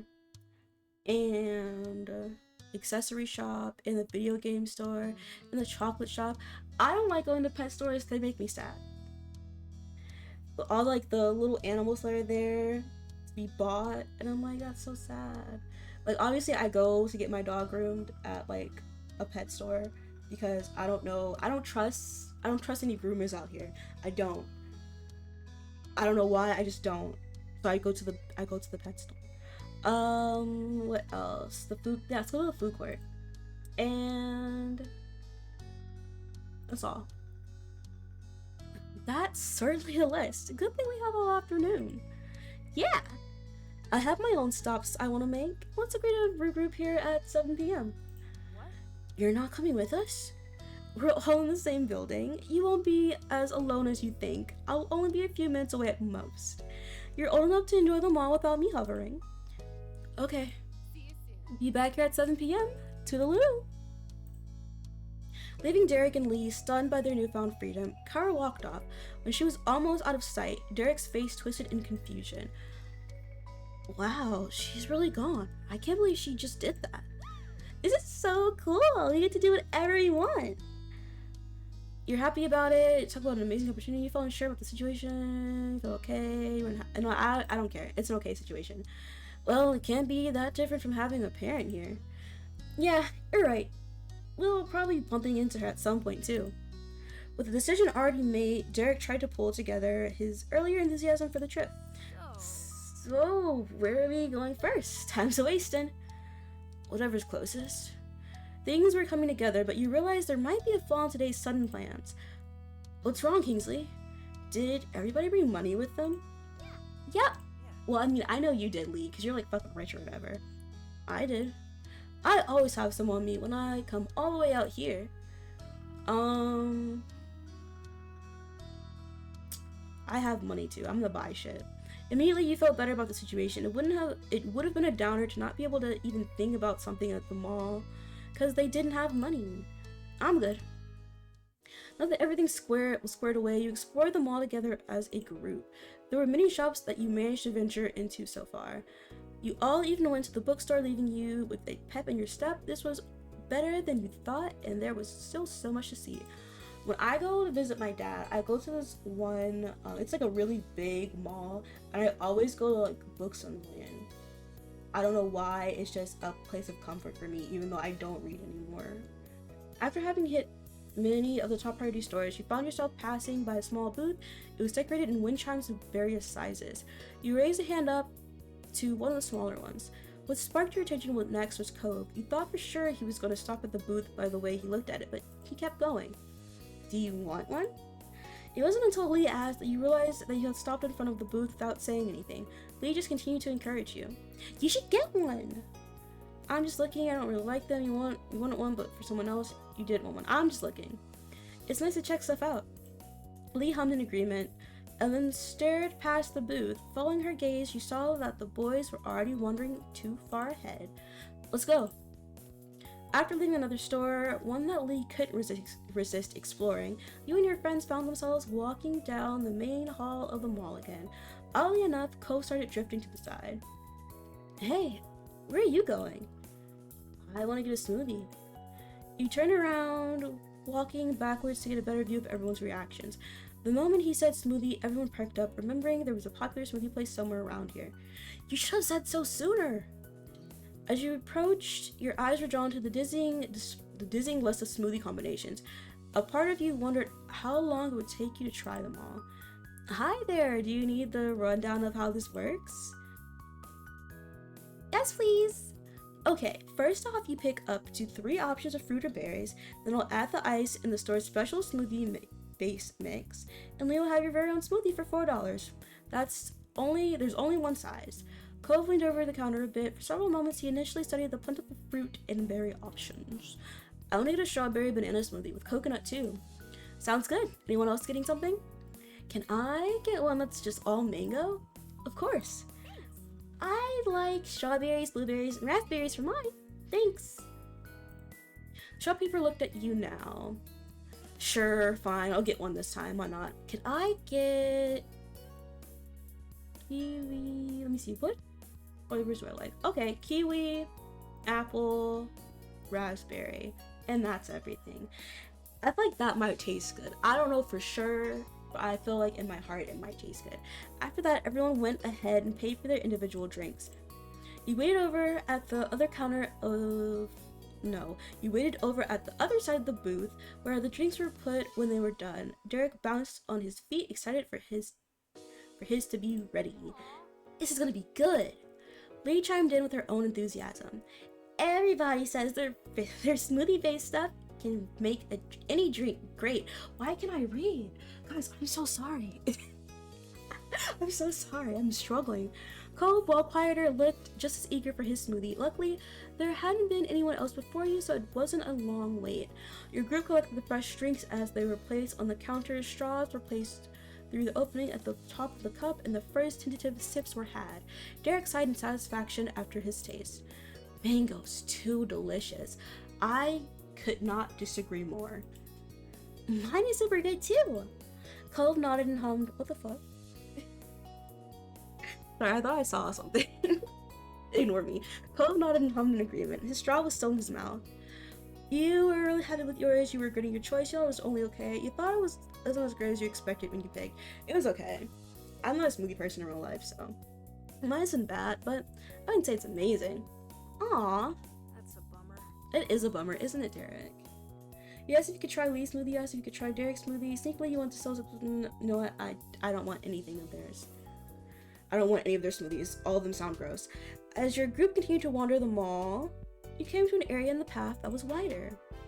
Ooh, oh, it's this. This is a cute moment. In the center of the opening was a collection of quarter operated ride-on machines. Derek stopped as soon as he saw them, smiling ear to ear. I want to ride. I think they might be too big. We're not that old yet. They might be a little bit too big. He eagerly headed, well, maybe not Derek, because Derek is so small. He eagerly headed over to the machines, wanting to get a better look. Lee went along with it, smiling. You thought his idea was childish, you wanted to ride too, you didn't care one way or another, you stayed quiet about it. Let's get on a ride, woo! You quickly chased after Derek. He turned his head back at the sound of your footsteps and gave a thumbs up over his shoulder. Reconvening with Derek, you watched as he was focused on the various brightly colored rides. Most were designed to look like real vehicles, but there were also some horse-shaped ones. One of them could even seat 2 people. I call the helicopter! Why? It's the coolest, and I think it'll move the most. Now, why would you think that? What about that helicopter looks like it's gonna move the most? He started digging in his pockets, pulling out whatever money he had left. Wait, is everything okay? I need 4 quarters, right? Yeah. I only have 2. There has to be more between all of us. Hold on. Pockets, wallets, and purses were checked over. Derek still had 2. Cove only had 1. Lee ended up with the most at 3. You didn't have any. You can have mine. Thanks, but you don't have to. It's not enough for me. And even if it was, it'd be dumb to ride while you had to watch. Cove shrugged. He had tried, failed, and looked unsure of what to do next. Why don't we all get on one ride? That's gonna break it. We're not doing that. That's so stupid. Can we exchange dollars for more quarters at the store? Derek slapped a hand on his cheek, eyes wide. Oh yeah, that'll work. Let's do it. The group scattered to various shops around. When you shortly reconvened at the rides, everyone had more than enough quarters. There was no wiping the smile off your face. Despite the little hiccup initially, the plan to hitch a ride was coming together. Let's get this over with. We have the coins. Cheer up, man. It's gonna be good. Yeah! Back to the rides. There was enough machines that everyone claimed one for themselves. Derek got his coveted helicopter. Lee was happily on a horse. Cove waited to choose last. It seemed he didn't want to take a ride someone else wanted when he cared so little about it. You picked a horse, a motorcycle, a single-seater car, double-seater car. I'm gonna get a double-seater car. All the extra room. You liked the idea of having some extra room. Cove took one of the free single-seater cars once you had gotten set. Looks were exchanged across the way, and you each popped the coins in at the same time. The little ride stuttered to life. As the machines began moving up and down, side to side, Lee and Derek couldn't contain their laughter. Derek started waving from the window of the helicopter, and Lee reached out to see if she could touch anyone as the machines jolted closer to hers. Cove, on the other hand, just gripped the side of the car. He was struggling to remain in the seat, looking very uncomfortable. Should I have gotten the double-seater then? Because he is tall. He quickly regretting your decision to do this, you gave back and stretched over to grab Lee's hand, tried to encourage Cove. Personally, just sat quietly in your drive. I quickly regretted this decision. As much as you wanted to enjoy the ride, you couldn't. You needed it to be over now. Soon, all the rides came to a stop and the group dismounted. Derek looked absolutely pleased at the conclusion of this pit stop. Then you noticed something out of the corner of your eye. You tilted your head to look directly at it and you burst into laughter. What's funny? You turned back to the group and nodded in the direction of where you were looking. Isn't that one of those machines that takes dollars and gives quarters back? The kind that exists for people who don't have quarters on hand? Everyone's heads moved that way and saw that you were right. Derek chuckled awkwardly. That's exactly what that is. But kinda dumb. we have to beat and miss that this whole time. Come on, let's just put this behind us. There's still places open. We haven't even been everywhere yet. Here! You move along from one stop towards your next, still jovial from the experience. Surely with your walk, Lee ran over to a nearby trash can, tossed her smoothie cup. Derek went after her and threw his cup away. You followed suit and got rid of your empty cup too. Cove was the last to throw his cup away. He took one final sip, making sure he got every last drop. The clock inched closer to 7 p.m. as you all made your way back to the directory. It was hard to believe how fast the day had went by. Did we go to the food court? Did we eat? Was that all we had today? Was a smoothie? We need to eat more than that. Where do you think your mom ended up today? We didn't see her anywhere. I don't know. She's just like that. Ooh, it's a mystery. Despite having vanished for the entire trip so far, when 7 p.m. hit, you spotted Kyra coming right over, waving cheerfully. As soon as she was close enough, she pinched Cove's cheek. Hey, baby and friends. Hi, Mom. He pushed her hand back with one hand and rubbed his cheek with the other. Did you have a good day, Gay? Yeah! Today was awesome. We did so much. It was fun. You really enjoyed your day. You thought there were ways it could have gone worse. You didn't, you know what? It was a good day. It was. There was no hiding your joy. Like the others, you were smiling ear to ear because today was so much better than you expected. I'm glad we came here. I want to hear all about it during the ride back. She clapped her hands together once, making sure she had everyone's undivided attention. Speaking of that, we better head out. Cliff must be missing us. And you've gotta be starving. It's dinner time and you haven't eaten yet. Yeah. Everyone followed her lead and started walking out the door to the parking lot. Something about what Kyra said felt off to you. There were tons of places to eat. It's a mall. You could have had dinner. You wondered if it was just a good guess, but you could feel your eyebrows raise while it dawned on you. She might have been keeping an eye on you after all. You weren't pleased about that. She didn't have to lie. That was actually pretty slick. You weren't sure about that. It seemed kind of sketchy. It seemed kind of sketchy. You found it hard to put a finger on exactly how to react. Does it need a reaction? What's done is done. You never had a problem in the first place with her staying with you today. It felt pointless to you, but it wasn't something worth getting worked up over either. Shaking off those thoughts, you caught up with the others. Keeping the same seating arrangement as earlier, you all piled into the car and started heading back to the store. The drive went by without any problems as it was filled with chatter about the various things everyone saw around the mall. Soon enough, you'd arrived at your destination. It was a much faster trip considering this time Kyra knew where she was going. Hearing the light jingle of the bells from the front door being opened, Cliff poked his head out from the back. He lit up at seeing who was here. Hold up guys, my eye itches. Okay, I can read. Hey sport, did everyone have an adventure? Hi Dad. We had a blast. Yes! We found the mall. The mall? I wish I could have joined. He deflated in an exaggerated way. His shoulders sloped. Sloped? His shoulders slooped. Harry put a hand on his arm and smiled. There'll be other times. Are you set here? Almost. Mr. Holden sighed for real. He then pulled himself together, standing up straight. I need just a little more time to finish up. Will you be alright killing time for a little bit longer? It's okay. Yes, sir. No problem, Mr. Holden. We can have fun here. Excellent. What a great group of kids. He gave an approving thumbs up and Kyra nodded along. I'll give you a hand. I remember the ropes. The ropes? Girl, he has a store before? Back in Seattle or wherever the fuck you guys live, Nevada? Why, thank you. They walked side by side to the back room. Before he was out of sight, Cliff stopped and looked over his shoulder. If you leave the shop, don't go far. It's getting late. And then the parents were gone again. Let's go to the docks. They're right down the way. Yeah. Oh, I saw those on the way here and I really want to check it out. Are you coming, Kingsley? Alright. With a smile, Cove showed the way. Between the warm summer air and the smell of the ocean, you couldn't ask for a better night. Thanks for letting me come. Me too. Right? I'm happy we did. Today was great. Oh, your mom and dad are really cool. Really? Totally. Cove looked at Lee oddly. He ran a hand through his hair and then his puzzled expression cracked with a chuckle. I guess sometimes they are. You continued walking every so often you would look up at the sky and see several stars poking out between the clouds. At one point, you noticed that Cove stopped while Lee and Derek kept going on ahead, busily chatting. Initially, you wondered if something was wrong, but you quickly noticed that he still looked to be in good spirits. You decided to hang back with Cove. He gave you a quick, acknowledging look when you stopped at his side.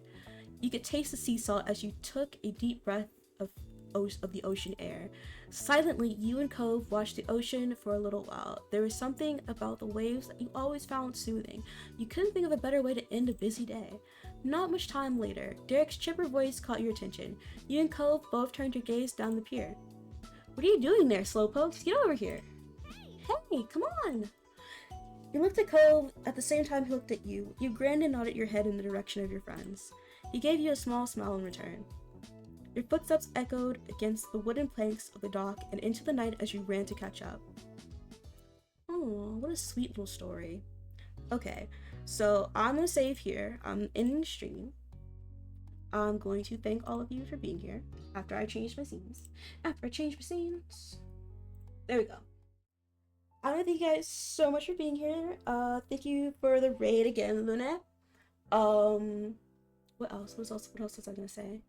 Thank you for chatting. Thank you for lurking. Thank you for being here in any way possible. I appreciate it. I will be streaming tomorrow at 3 p.m. Saturday. Oh, my wrist cracked. I will be streaming tomorrow, 3 p.m. Saturday. Yes, EST. We're playing Animal Crossing. We're doing the what's it called? The fish. It's not fishing. It's the bug off. We're gonna be doing the bug off, and yeah, we're gonna be there for a few hours. So if you'd like to join me for that, that's what we'll be doing tomorrow, playing Animal Crossing. I'm gonna get going. I know I'm ending it a little bit early, but I have plans to get ready for. So I hope you guys have a nice rest of your day, week, month, year, and life. And I do hope to see you in the next stream. Bye!